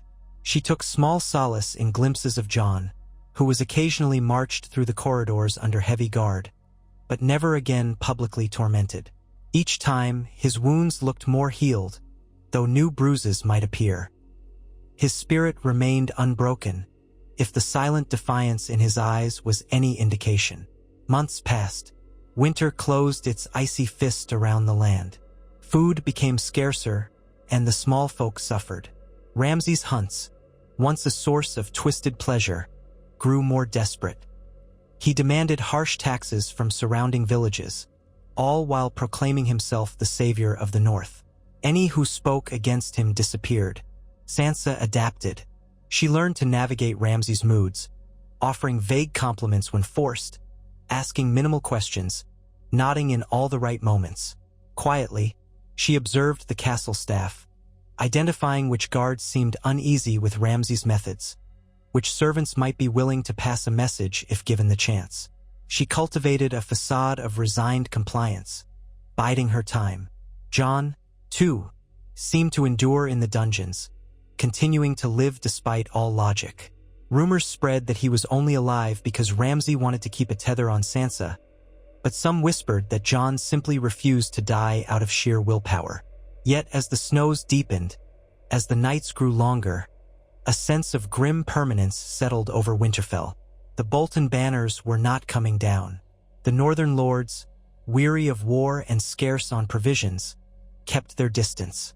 No Vale Knights rode north. No outraged Targaryen queen sent dragons to burn Ramsay's hold. It seemed the realm had abandoned House Stark to its fate. Every evening, when the cold wind howled through the battlements, Sansa would stare into the mirror, a reflection of a woman she hardly recognized. She recalled the naive girl who once believed in songs of chivalry and romance. Now, her marriage bed was a place of fear, and her only illusions were those she faked for Ramsay's satisfaction. She had grown into a woman of steely resolve behind a mask of docility. She had learned that bravery sometimes meant kneeling in the face of horror, if it meant safeguarding a single ember of hope. Still, each time she passed by the weirwood tree in the Godswood, she whispered a prayer for deliverance, for the North to remember, for some ally to appear. In those silent supplications, she reminded herself that winter always yields to spring, that no darkness can last forever. But in that endless winter of Bolton rule, it felt as if the sun itself had died. Thus, the bastard of Bolton triumphed at the Battle of the Bastards. Winterfell lay under his iron grip, its true heirs made captive, forced to bend or break. The few who might have challenged him remained silent or too broken to act. Snowdrifts piled against the walls, muffling the cries of the oppressed. A hush settled over the once proud seat of House Stark, broken only by the distant snarls of Ramsay's hounds and the forlorn sob of the winter winds. In the darkest corners of the keep, however, a single candle burned in Sansa Stark's window. Each night, she placed it there, an old superstition that light could guide lost souls home. She had no illusions that it would summon rescue, but it was her small act of rebellion, a reminder to herself that she still lived, still fought in her own quiet way. And sometimes, as she gazed upon that flickering flame, she wondered if somewhere, the North watched and remembered. Perhaps someday a new dawn would come. Until then, Ramsay Bolton reigned, and winter's shadow blanketed them all. Days settled into a cold, dismal rhythm behind Winterfell's walls. The courtyard lay beneath a thick mantle of snow, the battlements piled high with drifts that glimmered faintly in the pale winter light. Ramsay Bolton's banners still hung where the Stark direwolf once flew, their flayed man motif casting its grim shadow over all. Servants and guards moved about with lowered gazes, keenly aware that every whisper, every misplaced word, might be carried to the bastard of Bolton's ears. And in his private solar, Ramsay presided over this enforced hush like a spider over a web, plucking threads of fear. Sansa Stark moved through the castle halls like a wraith, robed in heavy furs to fend off the biting chill, her face composed in a mask of resignation. She had grown adept at controlling her features, remembering the lessons learned from her time in King's Landing. She did not speak freely, nor did she dare look at the guards too long, for fear of drawing suspicion. Yet her mind churned ceaselessly, searching for fissures in Ramsay's tyranny. Each time she passed her old bedchamber, long since defiled by memories of her husband's cruelty, she felt a twist of nausea and rage. She carried that anger deep within, letting it be the coal that kept her spirit smoldering through the long nights. Across the great courtyard and down into the dungeons, Jon Snow endured in darkness. Each day bled into the next, illuminated only by a lone torch or the occasional lantern. He no longer knew how many weeks had passed since the humiliation in the snow, when Sansa was forced to bend the knee to spare his life. He measured time by the scabs on his body, the lash marks across his back, the burns on his arms, the half-healed cuts on his shoulders. Though fever had weakened him, he survived, clinging to a stubborn streak of life that Ramsay had not managed to extinguish. He thought sometimes of Castle Black, of the men of the Night's Watch, particularly Dolorous Ed, who had once helped him pick up the pieces of his old life when he returned from death itself. He recalled Ghost, the silent white wolf that had been his faithful companion for so many years. More often, he brooded on Rickon's wide-eyed panic in that final run across the battlefield and felt again the wrenching guilt of his youngest brother's needless death. Sometimes, he dreamt of Tormund Giantsbane's roar of defiance, cut short by a spear in the chaos. All these ghosts converged in his dreams at night, but he woke still breathing. He woke to pain, and to the faint, flickering thought that if he was alive, there might yet be hope for Winterfell. The guard named RYC visited once or twice a week, never on a predictable schedule. Sometimes, he smuggled small vials of ointment or basic salves that he applied to Jon's wounds with shaking hands. It was meager help, but it staved off infection. On 2 occasions, RYC brought milk of the poppy to dull Jon's worst aches, though Jon tried not to rely on it too much. He needed his senses sharp. "We want to send a raven," RYC confided in hushed tones one night, casting nervous glances toward the corridor. "A few of us, we think maybe the Vale or the Riverlands might answer, but it's so dangerous. Ramsay has watchers everywhere, and I don't know if they'd come. The Vale Knights stayed away once. Why risk it now?" Jon's throat felt raw whenever he spoke. "Send it anyway," he managed, voice catching. "We have to try." RYC nodded, though his face betrayed the torment of a man who knew the attempt could cost him his life. He squeezed Jon's shoulder, then left the cell, bolting it carefully. Jon took small solace in that glimmer of possibility. He suspected RYC was not alone in his quiet discontent. A few men and women in Winterfell must surely still remember the Starks fondly, if they could be roused to action. But Jon needed time, and time was at Ramsay's whim. Above, Sansa counted her own small victories. She had gleaned that old Lady Barbary Dustin of Barrowton had recently visited but left with a tight-lipped expression of disquiet. Lady Dustin was no friend to the Starks, but nor did she hold any true love for Ramsay. Meanwhile, a representative from House Manderley had arrived under pretense of reaffirming fealty. Sansa overheard from the servants that Lord Wyman Manderley's cousin had come in his stead. The rumor swirling among the staff was that Manderley was stalling with half-promises, claiming his city of White Harbor was dealing with port troubles. Ramsay seemed too shrewd to trust half-promises, and Sansa feared he might retaliate. But for the moment, he seemed content to let Manderley's man linger in the Great Hall, milking him for taxes and forcing him to witness feasts. One evening, Sansa found herself in a corner of the library, seeking a moment's respite from Ramsay's ever-watchful eye. She pretended to browse old genealogies and accounts of northern history. In truth, her gaze was on the open window that overlooked the courtyard below. Through that slit of frigid air, she spotted movement. A pair of guards leading Jon from the dungeons toward a small outbuilding used for wood chopping and storage. Her heart clenched at how frail he looked, but he was on his feet. No limp, or at least not a severe one. As the guards halted him near the door, John glanced up. For a fraction of a heartbeat, she believed he looked directly at her, though the distance and gloom made it impossible to see his eyes clearly. She held her breath until the guards ushered him inside. Why was he being taken to the wood storage? Was Ramsay about to stage another torment? She felt sick, yet nothing out of the ordinary occurred that night. No howls of dogs, no jeering crowds. When next she left the library, she overheard passing guards mention that John was forced to chop wood for the castle's stoves. A menial, exhausting task that Ramsay had assigned for his own amusement. But they said it without the usual relish, as though it unsettled them. A small thread of sympathy for the battered Stark bastard, maybe. Sansa clung to that detail. If the guards themselves were uneasy, it meant Ramsay's grip, while firm, might not be beloved.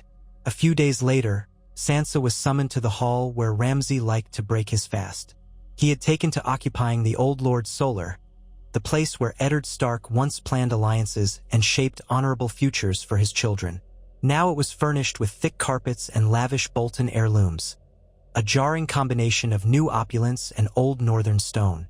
Two of Ramsay's guards flanked the door as Sansa entered, shoulders squared. She had perfected an expression of guarded compliance. He sat by the fireplace, swirling mulled wine in a silver cup. The early light streamed through a frosted window, illuminating the tension in his posture. "My beloved wife," he said, only half sneering. "Come, sit." She did, settling on a chair opposite him, hands folded in her lap. She kept her eyes lowered in a show of docility. He sipped from his cup before leaning forward. "Word from the Karstarks. They've pledged full fealty now that I hold the North unchallenged. Harold Karstark wrote that he sends 500 men as a token of good faith. That pleases me." Sansa offered the barest nod. "I see. You don't seem impressed." He smirked. "Or is it that you still think the North belongs to you Starks, and not to House Bolton?" She met his gaze briefly, then let her eyes flick away, feigning intimidation. "The Karstarks once fought alongside my brother Robb," she said softly. "It's difficult to accept they now fight for you. You'll find many are willing to change their loyalties when the alternative is flaying." Ramsay rose and circled around her chair. She tensed but did not move. "The same is true for you, Sansa. You've come to understand your place, haven't you?" Her throat bobbed as she forced out, "Yes, my lord." He stopped behind her, resting his hands lightly on her shoulders. She felt his nails, each finger a threat. "You've been so quiet of late, so compliant. I do wonder what stirs behind that pretty face. I suspect you're too clever to be entirely tamed." She fought not to recoil from his touch. "I only wish to keep the peace," she managed. He leaned down, breath hot against her ear. "Such a dutiful wife," he murmured before stepping away. "You'll be pleased to hear I've decided not to punish your brother further this week. He's been quite cooperative, chopping the wood without complaint. Isn't that kind of me?" She forced a tight smile, though the word kind upon his lips felt like a mockery of all that word should mean. "Yes, my lord." He poured himself another cup of wine. "I want you to wear something more fitting for dinner tonight. You still dress like you're in mourning. We're celebrating. Winterfell stands, and I have no challengers in the north. Let us at least appear cheerful." Sansa hesitated. "What would you have me wear?" "Something in crimson, a color the Boltons prefer." He tossed the wine back and wiped his mouth. "I'll have the maids bring you a gown. That's all, my love. Go. Enjoy your day." She rose, inclining her head, then withdrew, each step measured to hide the trembling in her limbs.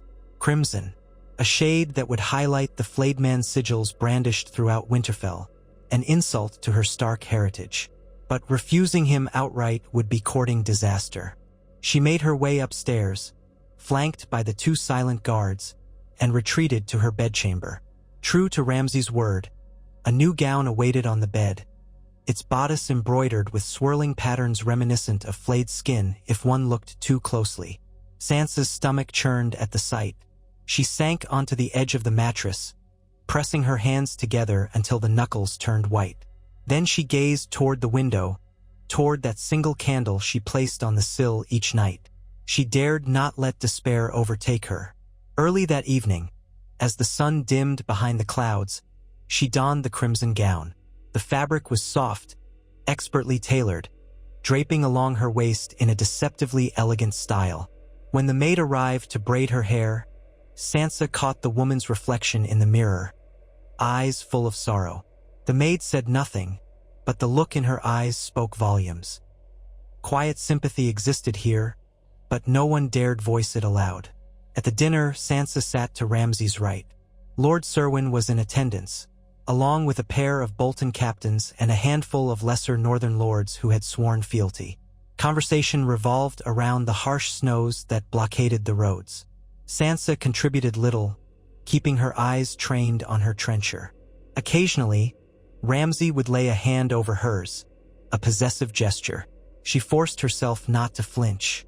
From her peripheral vision, she caught glimpses of the sideboard laden with roasted meats, bread, and spiced wine. Yet her appetite had fled. She wondered where Jon was kept this night, whether he'd been fed. The last time she'd seen him was in that fleeting window glimpse. Partway through the meal, one of Ramsay's captains recounted how a small band of wildlings had been discovered not far from the last hearth. The man described, with an unsettling relish, how they'd been ambushed, most killed, and the survivors dragged to Winterfell's dungeons. Ramsay listened with keen interest, occasionally asking about the wildlings' behavior. He nodded in satisfaction when the captain assured him the prisoners were suitably broken. Sansa sipped her wine, unable to banish the memory of Tormund and the free folk who had fought for Jon. She felt an acute pang of grief for them. Ramsay's realm was a realm of brutality, in which the old alliances that Jon had tried to forge, between the Night's Watch, the free folk, and the northern houses, were now in tatters. As the evening wore on, she excused herself as soon as politeness allowed, feigning fatigue. Ramsay watched her with a lazy smirk but gave no objection. Up in her chamber, she removed the crimson gown at once, discarding it over a chair as though it burned her skin. She lit her single candle and placed it on the windowsill. Then she sat in the quiet, looking at that tiny flame dancing against the darkness. She remembered the old stories old Nan once told of heroic knights riding to rescue a lady from a monstrous captor. But those stories had always felt half a lie, even when she was a child. Now she knew them for the fantasies they were. If any rescue was to come, it would have to be born of her own cunning and the small pockets of loyalty still flickering around Winterfell. She thought again of sending a raven to the Vale to any other ally. But Littlefinger had withheld his knights once already. Either he never received her plea, or he chose not to intervene. Would another letter do any better? She resolved to do something, however small, the very next day. Perhaps approach the Manderly cousin discreetly, or find a reason to speak with him alone. House Manderly had once been fiercely loyal to the Starks. Wyman Manderly was rumored to be cunning behind his jolly facade. If that cousin carried a hidden message or would at least be willing to smuggle out a plea for help, it might be a start. The next morning, she rose early and went to the Great Hall. She kept her cloak drawn tight, trying to conceal her identity. The hall was largely empty, except for a few servants clearing away the ashes from the hearth. She scanned the corridors, searching for a glimpse of the Manderly retinue. Eventually, she spotted a man with a slight paunch and a thick white beard, wearing a clasp shaped like a merman, the symbol of House Manderly. He was talking in low tones with a Bolton captain at the far end of the corridor.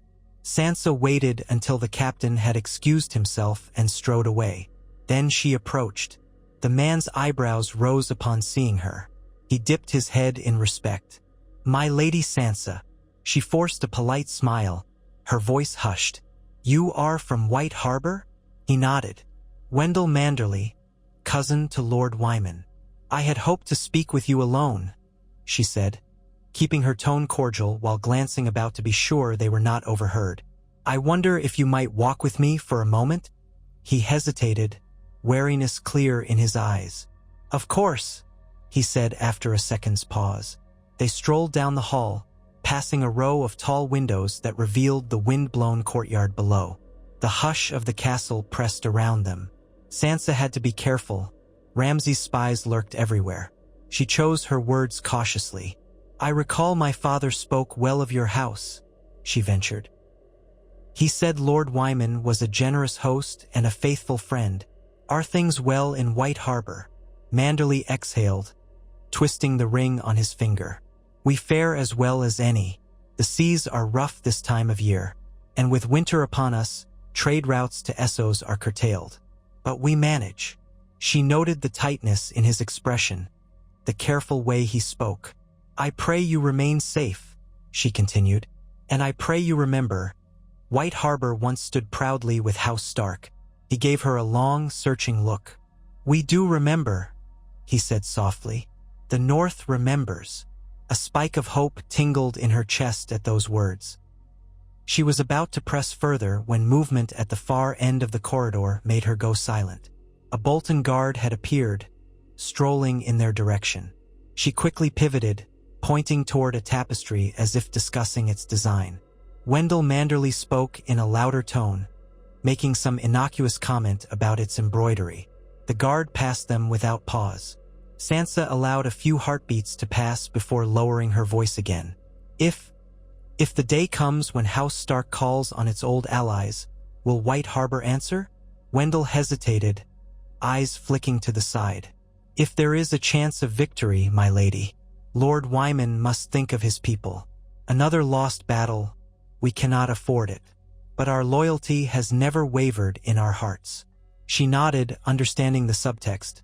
House Manderley was not content with Bolton rule, but neither could they risk open defiance without some assurance of success. "I see." Wendell offered a small bow of the head. "Forgive me. I must prepare for my return to White Harbor soon." "Safe travels," Sansa said, voice trembling with pent-up frustration. The man gave her a final, sympathetic glance and moved off, cloak swishing behind him. She stared after him, her hope ebbing. Even if the Manderleys wanted to help, they were not prepared to risk everything. Not yet. Sansa returned to her chambers, feeling the weight of the entire North's reluctance. Winterfell might be her ancestral seat, but the Northmen had endured too many defeats. At the Red Wedding, at Moat Cailin, at Winterfell itself. They would not rise unless they felt they could win. And for the moment, Ramsay had the advantage. In the dungeons, Jon's routine of chopping wood and scrubbing floors under guard continued. Ramsay toyed with the idea of having Jon's sword hand broken, but he decided that might end his usefulness. Instead, the Bolton man reveled in each moment of Jon's toil, a living reminder to any who doubted that House Bolton had crushed the Starks. When the days were darkest, and the wind howled through the cracks in the walls, Jon reflected on how he had once believed himself a man of destiny, brought back from the dead for a purpose. Now, bound in service to a sadistic tyrant, that sense of destiny seemed a mockery. Yet something in him refused to yield. One midnight, RYC slipped into Jon's cell with no lantern, only a shuttered glow of a candle. Jon, curled on the straw pallet, blinked himself awake at the faint noise. "What is it?" he croaked. RYC crouched low, speaking in a breathy whisper. "There's a rumor going round. People say the White Walkers have been sighted near the wall." Jon's pulse jumped. "Are you certain?" "I only know what I've heard. A merchant from Eastwatch came through White Harbor, bringing dire news. It's not the first rumor of whites and strange happenings in the far north." He exhaled sharply. "I believe you once tried to warn the lords about this threat." "Yes?" Jon nodded, dread coiling in his stomach. Long ago, he'd gone to Hardhome and seen the Night King raise the dead. That threat was the reason he had allied with the wildlings. Now, with him locked away, who was left to unite the living against the dead? RYC continued, "I don't know if it'll make any difference to Ramsay. He seems only to care about consolidating his rule." Jon grimaced. "If he truly ignores what's coming, the entire North will suffer. All of Westeros will suffer." RYC placed a cautious hand on Jon's shoulder. "Perhaps if we can get word out about the White Walkers, Maybe some houses will see that we need unity, not tyranny. John's eyes flickered with the faintest spark of resolve. Send your raven. The threat beyond the wall might spur men to act. The Manderleys, the Serwins, the Glovers. Some must realize we have bigger enemies than each other. RYC looked grim. I'll try, though I found no chance to sneak into the rookery yet. Maester Colden is fiercely loyal to Ramsay. He supervises every letter that leaves. Then find a reason to distract him, John said. Or find a gap in his schedule. RYC inhaled, then nodded. I will. Before leaving, he gave John a small scrap of salted meat, more flavor than John had tasted in weeks. John devoured it as quietly as he could, mindful that any noise might bring the guards.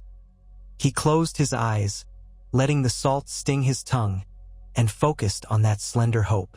Even if the houses of the north would not rally for the Starks alone, perhaps they would rally for the living against the dead. Days later, Wendell Manderley departed Winterfell, traveling south toward White Harbor. Ramsay oversaw the departure from the gatehouse, flanked by guards. Sansa stood a short distance away, arms wrapped around herself. The wind whipped her cloak. Manderley gave a respectful farewell, though his face showed little warmth toward Ramsay. As he passed Sansa, he bowed. "My lady," he said quietly, "may the gods be with you." Then he was gone, the sound of hooves fading into the icy distance. Sansa watched until the gate closed, a sense of finality settling over her. For all her attempts, she had gained only an ambiguous pledge that the Manderleys might respond if a chance of victory arose. She turned to see Ramsay regarding her with a faint smirk. "You seem wistful, Sansa." She forced a small shrug.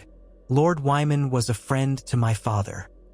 His family's departure feels like yet another piece of the Old North slipping away." Ramsay's eyes glinted. "You do tend to linger on the past. Best get used to the new order. A part of me hopes the Manderleys decide to rebel. Would be nice to have a reason to teach them a lesson." His casual mention of flaying Wyman Manderley's men chilled her. She kept her expression neutral and said nothing more. That same afternoon, Sansa found a moment alone by the glass garden, an enclosed space partially shielded from the worst of the elements.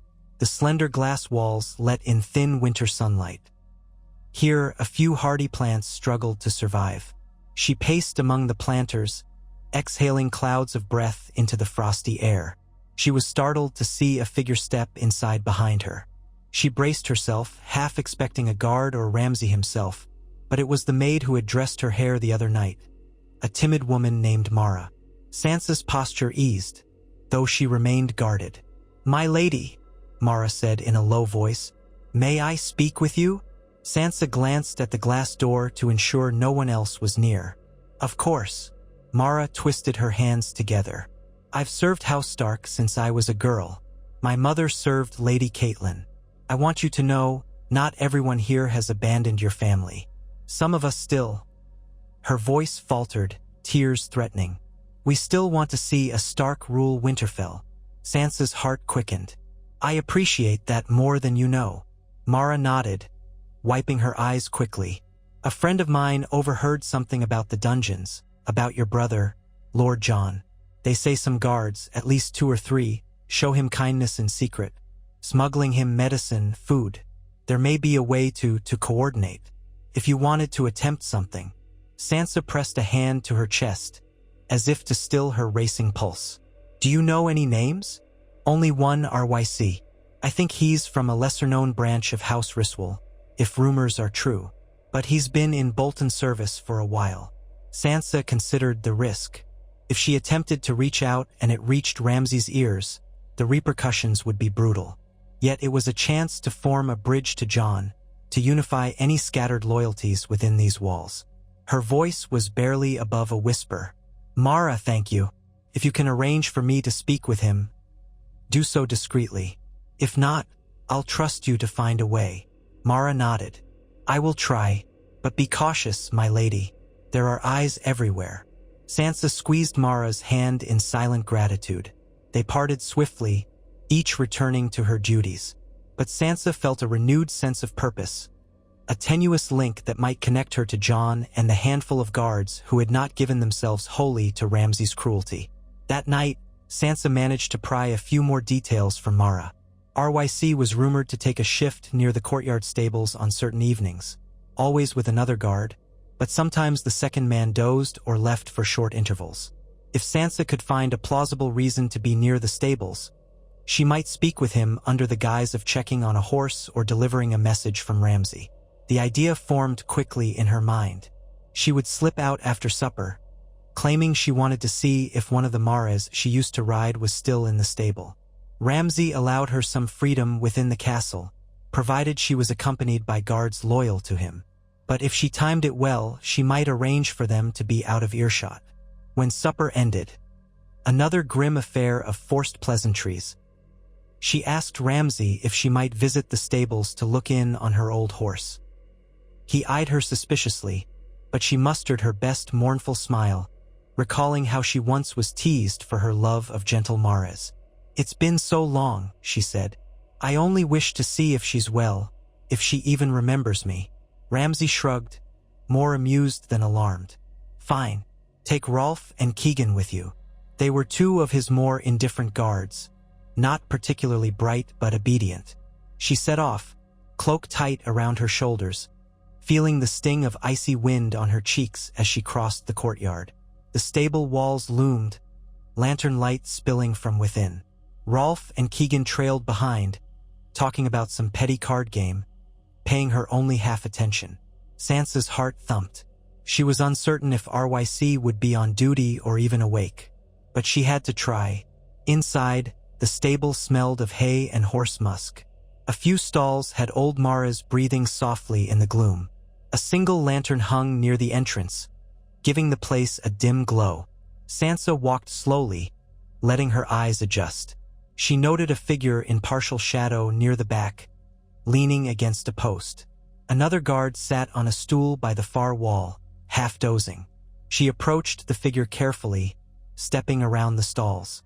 Rolf and Keegan hung by the door, uninterested. When she got close enough to see his face, she recognized the man from the courtyard that day of John's chopping. Short-cropped hair, a faint scar along his jaw.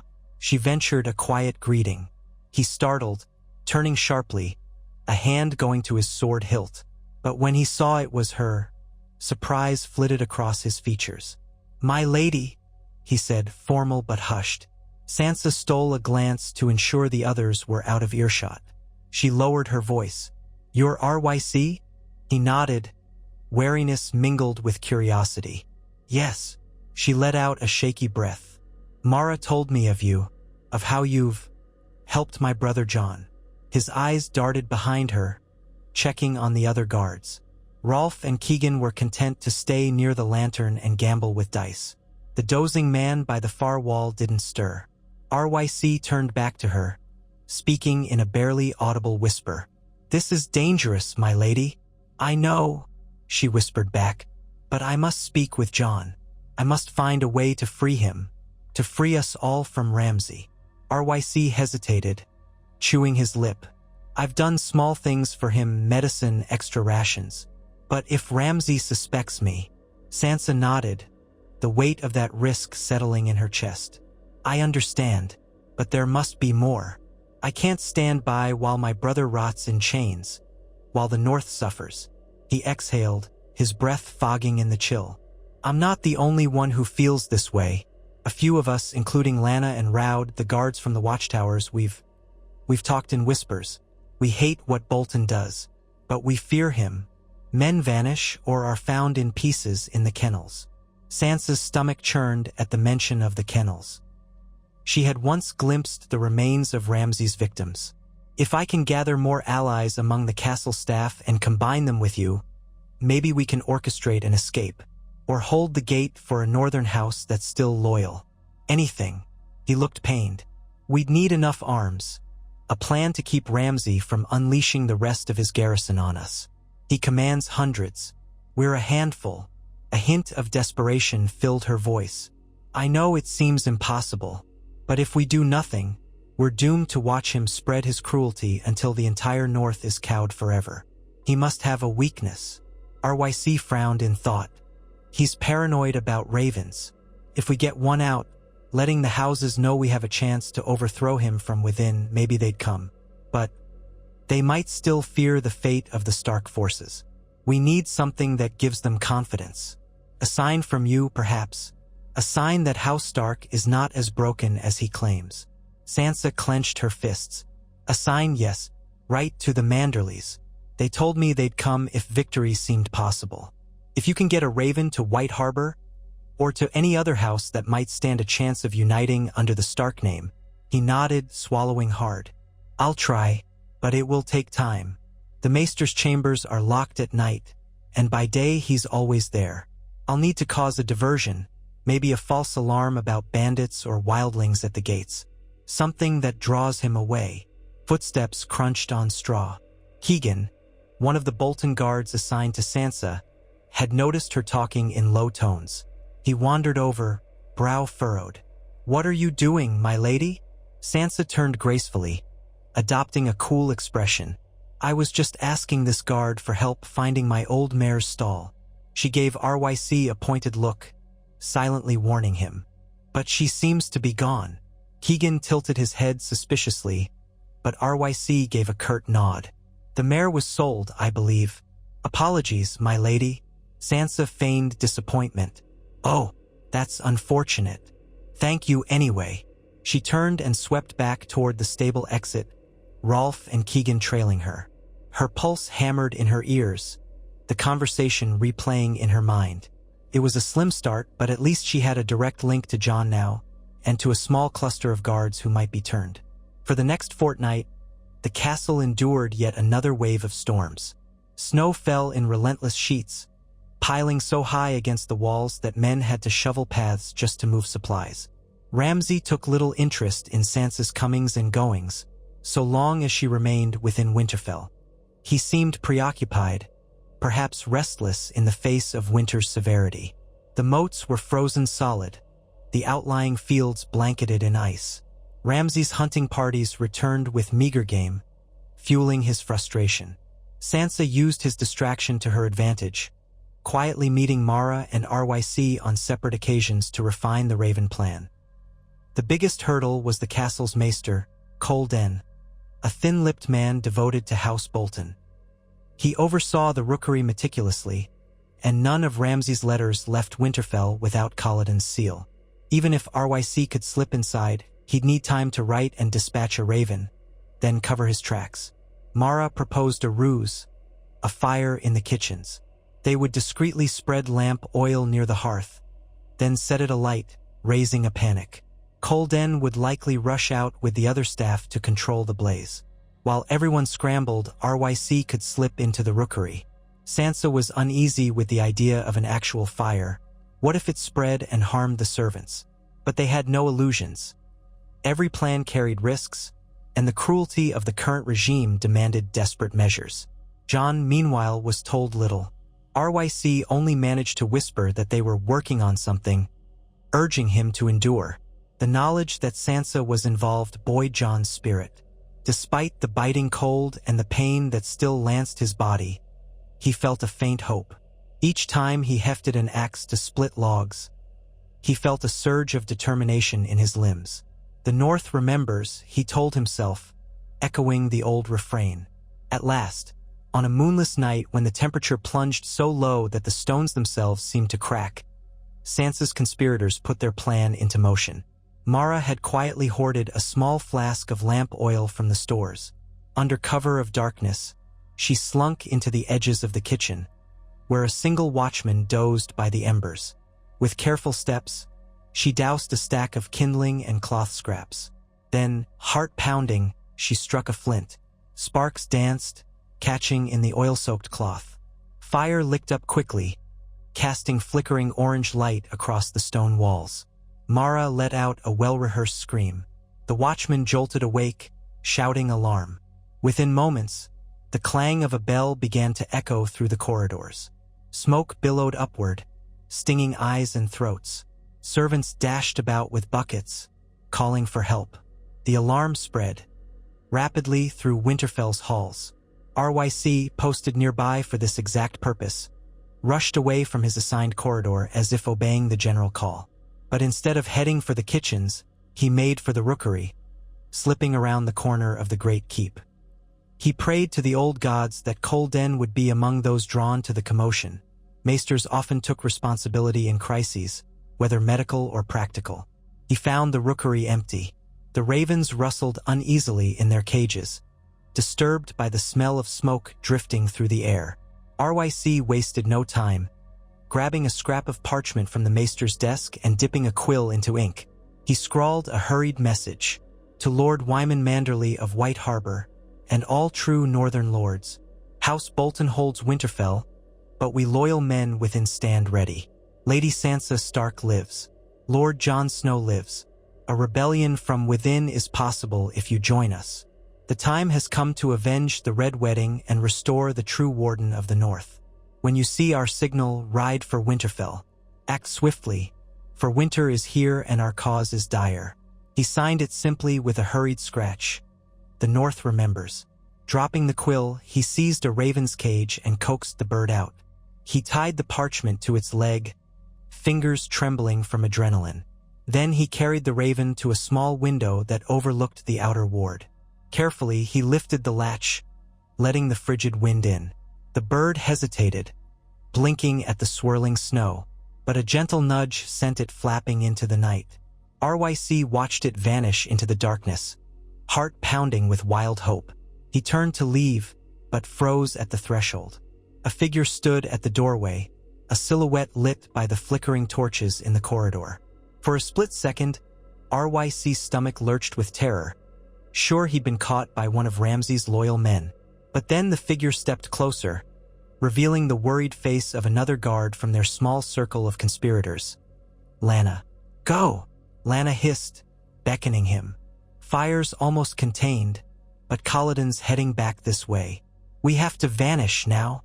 RYC followed, forcing himself to breathe normally. They slipped down the corridor, merging into the chaos of servants and watchmen running to and fro. By the time Colden arrived at the rookery, the room was empty of intruders. Only an open window let a swirl of ice-cold air in, enough to make the maester curse and bolt it shut. He glanced around in suspicion but saw nothing amiss. The ravens cooed, unsettled, but not obviously short in number. He might not even realize one was missing until much later. Below, in the courtyard, the fire was quickly quenched. Ramsay himself strode about with a furious glare, kicking over buckets and demanding to know who started it. Servants bowed and scraped, insisting it was an accident of burning embers. His eyes narrowed, suspecting sabotage, but without evidence he could not simply flay everyone in the kitchens. He left them cowering as he returned to the great hall, seething. Sansa, confined to her chamber under guard once the alarm was raised, pressed her ear to the door. She gathered that the fire was extinguished, that damage was minimal. Her pulse raced, hoping RYC had done what he intended. She prayed that somewhere, out in the snowy darkness, a raven soared toward White Harbor. A day passed, then two. No immediate sign arrived to signal that the letter had been received or believed. Tension seeped through the castle like a foul odor. Ramsay prowled the corridors, snapping at guards, demanding stricter vigilance. He interrogated the kitchen staff, but they stuck to the story of a stray ember igniting the wood. If any slipped under his suspicion, Sansa did not hear of it. Jon, kept in near isolation, noticed a shift in the guards' manner. They seemed more rigid, as though bracing for an unseen threat. He guessed that something must have happened. Maybe the plan had gone forward. When RYC finally slipped in to see him, he confirmed it. I got a raven out, RYC whispered. To White Harbor. Jon felt a surge of fierce relief. Good. Now we wait. RYC nodded grimly. If Manderley doesn't come, well, we'll think of something else. Days stretched on without word, each one feeding the worry that the Manderleys would not act.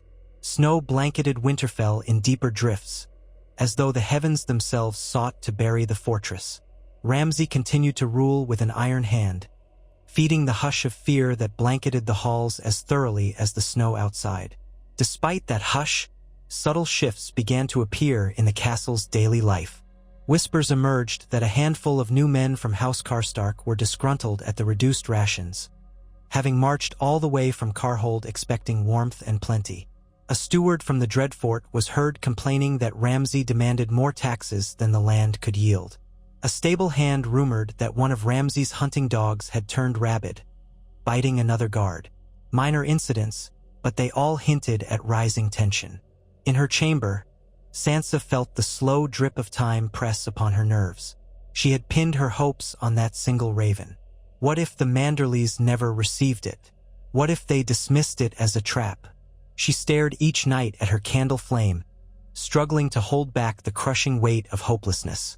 She reminded herself that she had done all she could thus far, short of inciting an open rebellion that would see Jon flayed in retaliation. Winter's grip tightened as the snows became near blizzards, each storm howling across the castle walls.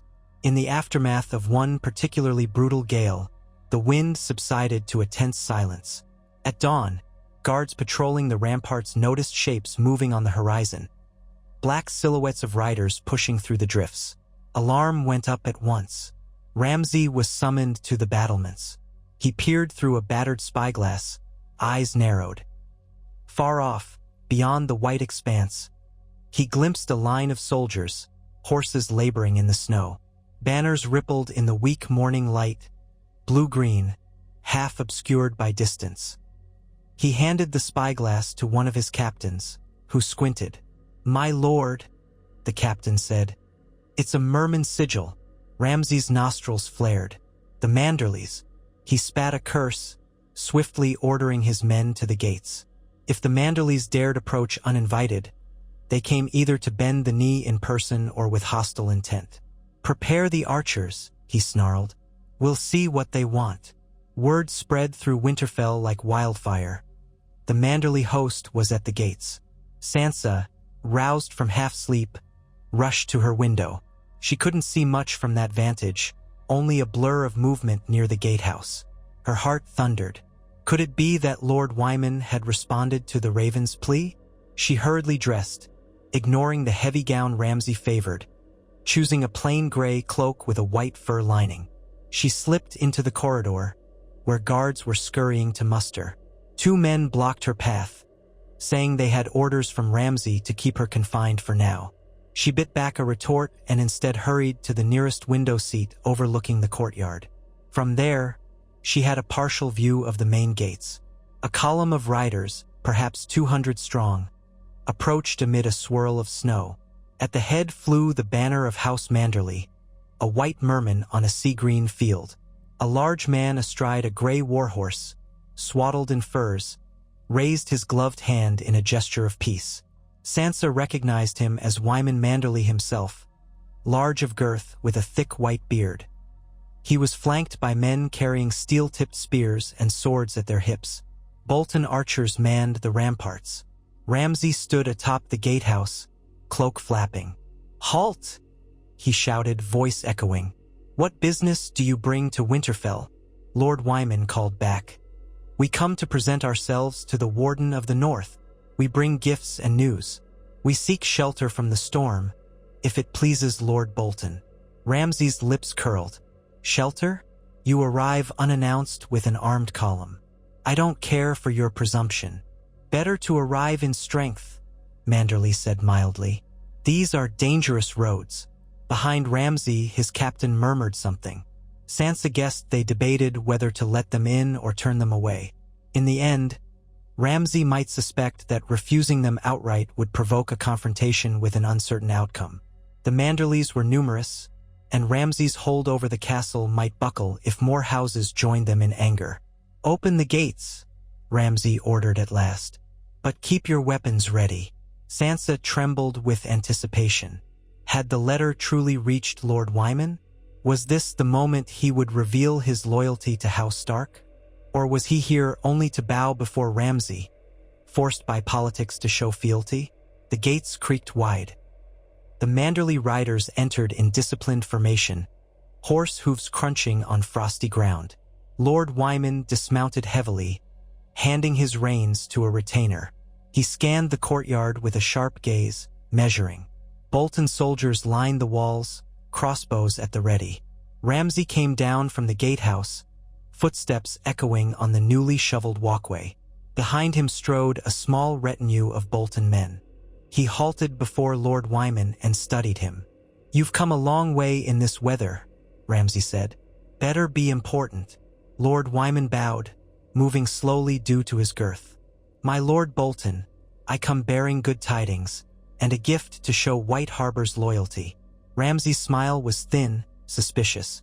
"Let's see this gift, then." With a gesture, Manderley's men brought forward a small cart covered by a canvas. They pulled the covering aside to reveal a large cask embossed with the Manderley sigil. "This is our finest spiced ale," Wyman said in an obsequious tone, "brewed for festive occasions. I trust it will warm the hearts of your household." Ramsay raised an eyebrow. "You risked crossing half the north to bring me ale? And something else," Wyman said, turning and beckoning. Another retainer stepped forward, carrying a stout wooden chest. He placed it on a low table. When opened, it revealed silver plates and goblets, along with carved whalebone decorations. White Harbor craftsmanship, an offering to adorn the halls of Winterfell. Ramsay touched one of the goblets, scowling as though searching for treachery in the metal. "Quite lavish." Lord Wyman stroked his beard. "I hold no illusions that you suspect me, my lord, but White Harbor wishes for peace and prosperity under your guidance. We come to reaffirm our loyalty in person." Sansa's heart sank at those words. Was that truly his intent? Or was he only dissembling until the right moment? From her vantage, she could not see any immediate sign that Manderley planned to declare for House Stark. The courtyard was thick with Bolton soldiers. If the Manderleys tried anything rash, it would devolve into a bloodbath. Ramsay nodded slowly, motioning to the Boltons behind him. "Then come in and feast. We'll open your cask, sample your wares, and discuss your pledge." Lord Wyman bowed again, though Sansa thought she saw a flicker of determination behind his eyes. "I thank you, my lord." The courtyard buzzed with tension as the combined group moved inside, leading the Manderley horses to the stable. Bolton guards kept a watchful distance, ensuring no swords left their scabbards. Sansa retreated from the window, her thoughts churning. If Wyman Manderley truly meant to usurp Ramsay, how would he do it? Possibly at a feast, offering a toast and then turning swords on the Boltons when they were in disarray. But a miscalculation would be disastrous. In the gloom of the dungeon, Jon's routine was shattered by the echoing sound of many boots overhead. He asked a guard what was happening, and the guard grunted that House Manderley had arrived. Jon felt his breath catch. The Raven had worked, yet how the confrontation would unfold, he could not guess. Afternoon bled into evening, and Ramsay ordered a great feast to be prepared in the Great Hall. A grand show of welcoming the Manderleys, while at the same time flaunting Bolton power. Servants bustled about with casks of ale, platters of roast venison, baskets of bread. Sansa was commanded to wear the crimson gown again, to appear by Ramsay's side as Lady of Winterfell. She did so with dread coiling in her stomach. Entering the great hall, she saw tables laden with food. At the high table sat Ramsay in the central seat, with Lord Wyman to his right. Chairs for the Bolton captains and a few Manderley knights filled out the dais. Sansa was seated to Ramsay's left, her usual place of forced honor. The hall teemed with Bolton soldiers at the margins, though Manderley men also stood in small clusters, a guarded tension in the space between them. Ramsay tapped his knife against a silver plate, signaling for attention. "Friends of Winterfell," he began, voice carrying. "Tonight we honor House Manderley, who has braved the cold to reaffirm their fealty to the new Warden of the North." He raised his cup of spiced ale and forced a smile. "To Lord Wyman's health." A half-hearted chorus of cheers followed. Lord Wyman lifted his own cup. "And to House Bolton, for welcoming us in these harsh days." He sipped, making a show of appreciation for the ale. As the feast commenced, Sansa noticed Manderley's men eyeing the Bolton guards warily. She prayed no one acted too soon. She had no illusions that Wyman would risk a direct fight here, with Ramsay's archers at the ready. Likely, if a confrontation came, it would be done by cunning or subterfuge. Ramsay leaned toward her, speaking low. Look at him, so polite, but I can sense the resentment in his eyes. I wonder if he knows how easily I can flay that blubber off his bones. Sansa held her tongue. Eventually, after an hour of meandering conversation, Lord Wyman rose to address the hall. He spoke of White Harbor's tributes, of the importance of unity. We face a difficult winter, he said solemnly, and there are rumors of terrors beyond the wall. Yet, with our good warden's guidance, the North may stand strong. Ramsay smiled, lifting his cup in agreement. But in that moment, Lord Wyman fixed his gaze on Sansa. Subtle as a whisper, he inclined his head, a gesture of acknowledgement. Sansa's heart fluttered. Did it mean that he recognized her rightful claim to Winterfell, or was it merely courtesy? She bowed her head in return, trying not to betray any emotion. Ramsay caught the exchange. His eyes narrowed slightly, but he said nothing, letting the moment pass. He seemed more concerned with the possibility of open hostility than small courtesies. The feast continued late into the night. The Manderley men made a show of good cheer, clapping each other's shoulders, sampling the ale, praising the bounty of Winterfell's kitchens. Yet beneath that veneer, tension seethed. Ramsay occasionally shot suspicious glares at any Manderley who seemed overly familiar with the servants. Sansa picked at her food, stomach too knotted for appetite. At last, when cups began to empty and the night wore thin, Ramsay signaled for the festivities to wind down. He rose, calling for a final toast. May House Manderley and House Bolton stand side by side, united in the new North, he proclaimed. Everyone raised their cups, though not all took equal swigs of the brew. Sansa touched her lips to the rim, swallowing a token sip of the spiced ale that felt sour on her tongue. Ramsay then gestured to a steward. Show our guests to their chambers. We'll talk further in the morning about the details of their pledge. Good night, Lord Wyman. Lord Wyman inclined his head. Good night. He cast a lingering look at Sansa before turning away, leaving with his knights in tow. The Bolton men watched them depart, and as the doors closed, a hush fell over the hall. Sansa stood, hoping to slip away, but Ramsay's voice stopped her. Stay a moment, wife. She froze. The guards and servants filtered out until only Ramsay and a handful of trusted Bolton men remained. Men who had proven their loyalty through vile deeds. Ramsay walked around the table, coming to stand in front of Sansa. He reached out and traced a finger along the collar of her crimson gown. You saw him look at you, didn't you? Wyman Manderley. She kept her gaze averted. He was being polite. Ramsay's finger slipped under her chin, tilting her face up. I'm not a fool, Sansa.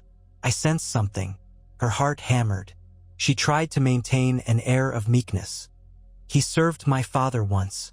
Perhaps he was only recalling old loyalties. Ramsay studied her eyes. Old loyalties indeed. But he came with gifts, spoke kind words, and yet I feel he has another game afoot. He smirked. No matter. If he tries anything, he'll suffer. And so will you, and that precious brother of yours. Sansa's jaw clenched, but she gave no retort.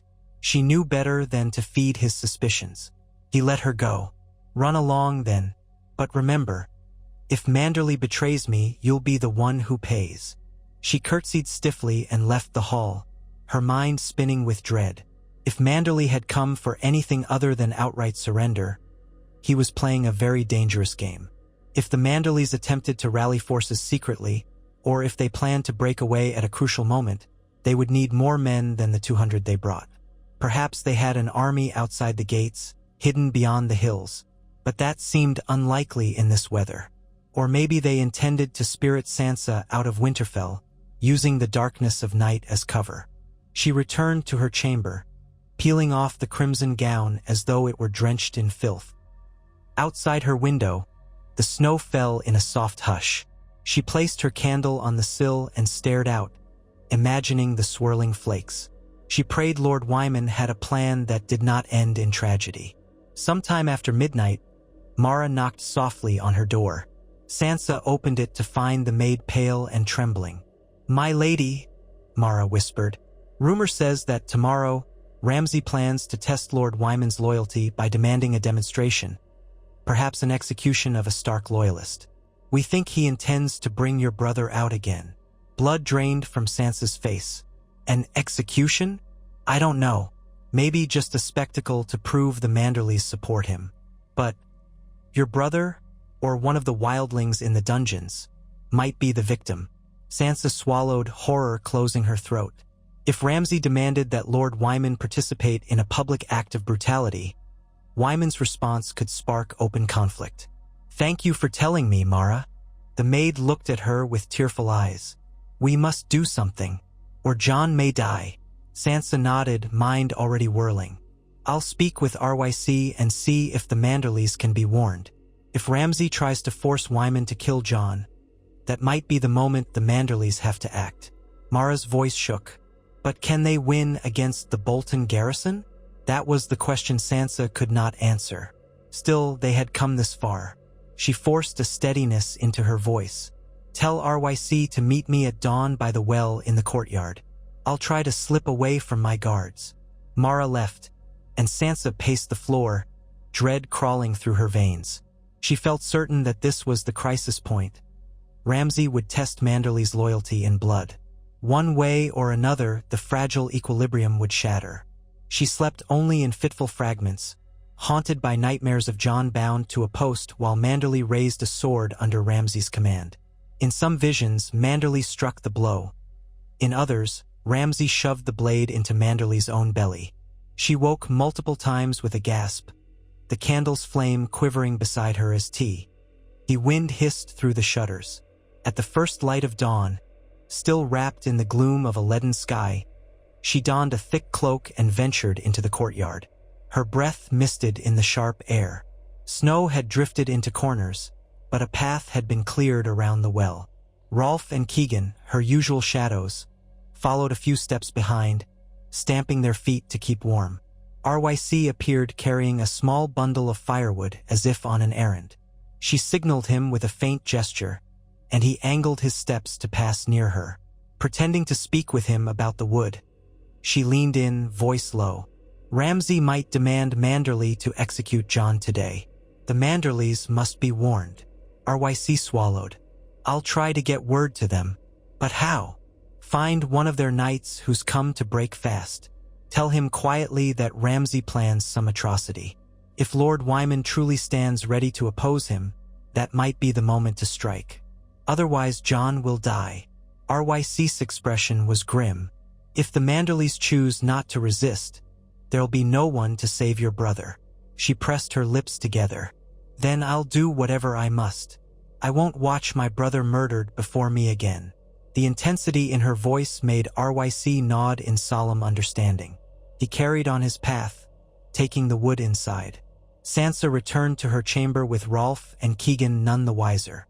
Mid-morning arrived with a swirling breeze.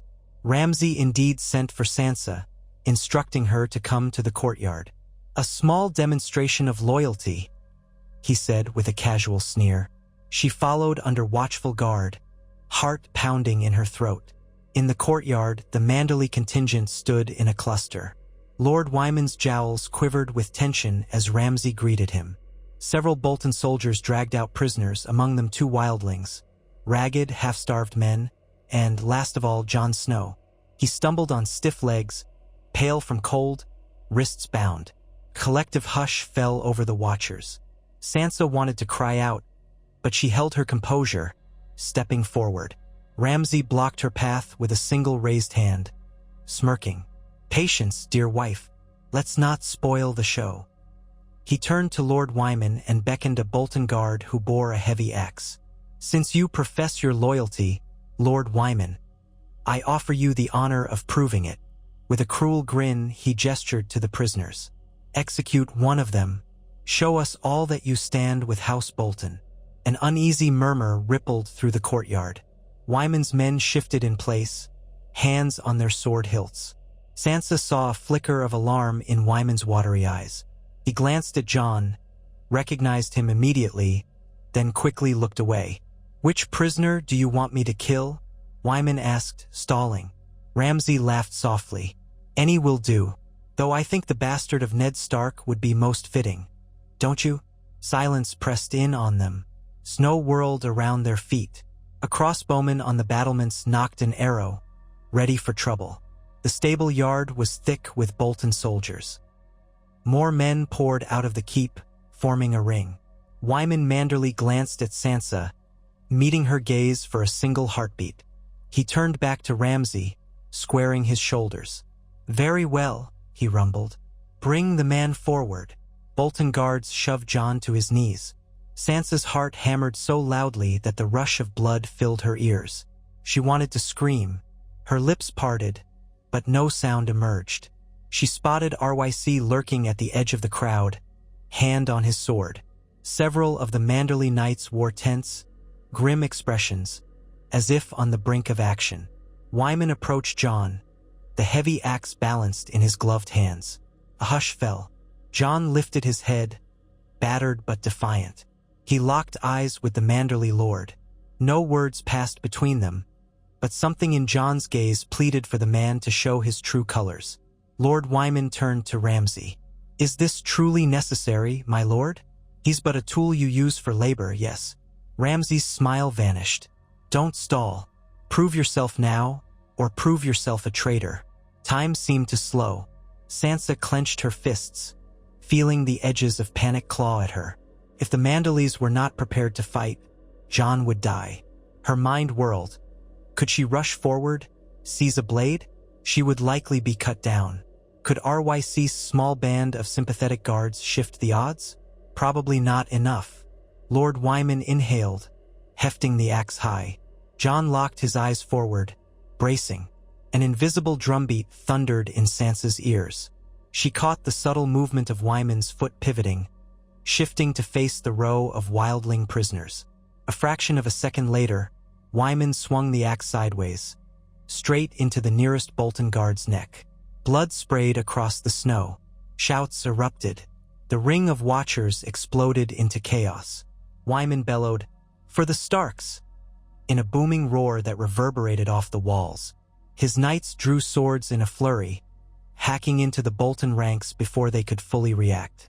Jon twisted away from the guard who held his bonds, trying to free himself. Arrows whistled from the battlements, some finding targets among Manderley's men, others clattering into stone. Bolton soldiers rushed in, forming a bristling line of spears. But Wyman's men, though fewer, fought with ferocious resolve. They fanned out, cutting down the archers who had been stationed at ground level.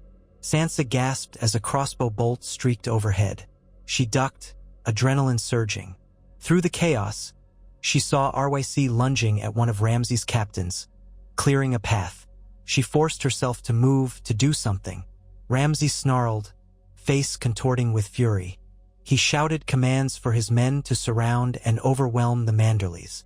Yet the courtyard erupted into a swirling melee, bodies colliding in tight quarters. Manderley's knights fought as though unleashed from a vow of restraint, hacking mercilessly at any Bolton uniform. Jon, still bound, shoved the guard who was trying to hold him in place. The man stumbled, and RYC appeared, plunging a dagger into the guard's side. "Jon!" RYC hissed, fumbling with the rope at Jon's wrists. "We have to get you free." Arrows hissed by. Manderley knights roared. Sansa saw Ramsay spin, searching for her, murder in his gaze. She dashed behind a stack of barrels, heart hammering. The swirl of combat was thick with white breath and red blood on the snow. RYC sawed through Jon's bonds, and the rope snapped. Jon staggered upright, rubbing his chafed wrists. Another Bolton soldier charged. Jon ducked a sword slash, seized the man's arm, and twisted, forcing him down. RYC finished him off. Wyman Manderley stood in the thick of it, swinging the axe in a deadly arc, bellowing for his men to push forward. Bolton soldiers rallied near the stables, thrusting spears into a cluster of Manderley knights. Bodies fell, staining the snow. The clang of steel echoed off the walls, jarring in the crisp air. In the confusion, Sansa heard a guttural snarl and realized Ramsay had spotted her. He advanced, sword in hand, pushing through the melee. Another knight tried to block his path, and Ramsay slashed him across the neck in a single brutal blow. Ramsay's eyes locked onto Sansa's with a predator's intensity. She tried to back away, but the courtyard was a storm of violence. Then, out of the haze, Jon appeared, intercepting Ramsay. Their eyes met, one-time battlefield foes, each battered by the memory of the Battle of the Bastards. Now they stood face to face again in the chaos of Winterfell's yard. Ramsay snarled, "I should have finished you long ago." He lunged, sword whistling. Jon stepped aside, grabbing a fallen spear from the snow. He blocked Ramsay's next blow, though the impact jarred his arms. Another slash came, and Jon parried clumsily. His body was weak from captivity, but his will burned bright. Sansa watched, breath caught in her throat. Wounds all over Jon's body slowed him. Ramsay, for all his arrogance, was still agile. He swung again, forcing Jon back. Sparks flew as the weapons met, the spear's shaft cracking from the impact. "Move!" RYC shouted, engaging another Bolton soldier. Wyman's knights were trying to surround Ramsay's men. Arrows continued to rain from the battlements, some loosed by Bolton archers, others by Manderly huntsmen who'd climbed the ramparts. Blood spattered the frozen ground. The air smelled of iron and fear. Jon twisted the spear in a desperate counter, aiming for Ramsay's thigh. Ramsay sidestepped, landing a shallow cut on Jon's side. Jon grunted, stumbling. Triumphant, Ramsay pressed forward for the finishing strike, only to have Sansa rush from behind a barrel, seize a fallen dagger, and fling it with all her strength. The blade spun end over end. Ramsay twisted partially, and the dagger struck him glancingly across the shoulder. Not a lethal blow, but it distracted him enough that Jon recovered his footing. Ramsay snarled and backhanded Sansa as she tried to close in, sending her sprawling. Jon roared, summoning a reserve of strength from the depths of his battered body. He drove the broken spear shaft up under Ramsay's guard. The sharpened tip bit through the leather armor, piercing flesh. Ramsay's eyes went wide with shock, blood bubbling from his lips. For a moment, time seemed suspended. Ramsay staggered, struggling to pull away from the spear, but Jon twisted it, opening the wound further.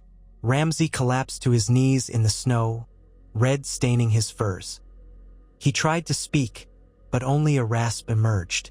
Jon stood over him, gasping, face contorted in pain and hatred. In the swirling melee, a hush fell around them. The Bolton soldiers saw their lord felled. Some of them wavered, uncertain. Manderly knights roared encouragement, surging forward to finish the fight. Within minutes, most of the remaining Bolton men threw down their weapons or fled. Ramsay slumped to the ground, breath gurgling. Jon glared down at him, chest heaving. It seemed he might end it there, but Sansa approached, blood trickling from a split lip. Her eyes burned with unshed tears, 1,000 nightmares roiling in her gaze. Ramsay tried to lift his head, but only managed to spit blood. Sansa gazed at him, remembering all that he had done. Rickon's murder, her own torment, the flaying of innocents, and the tyranny that had choked the North. She knelt beside him, gripping the broken spear still embedded in his chest. Her voice, when it came, was ice. "You are done, Ramsay Bolton." She yanked the spear free. Ramsay's eyes rolled back. Blood spurted across the snow, and he fell face down, never to rise again. A ragged cheer erupted from the Manderleys and those Bolton guards who had turned traitor for the sake of the Starks.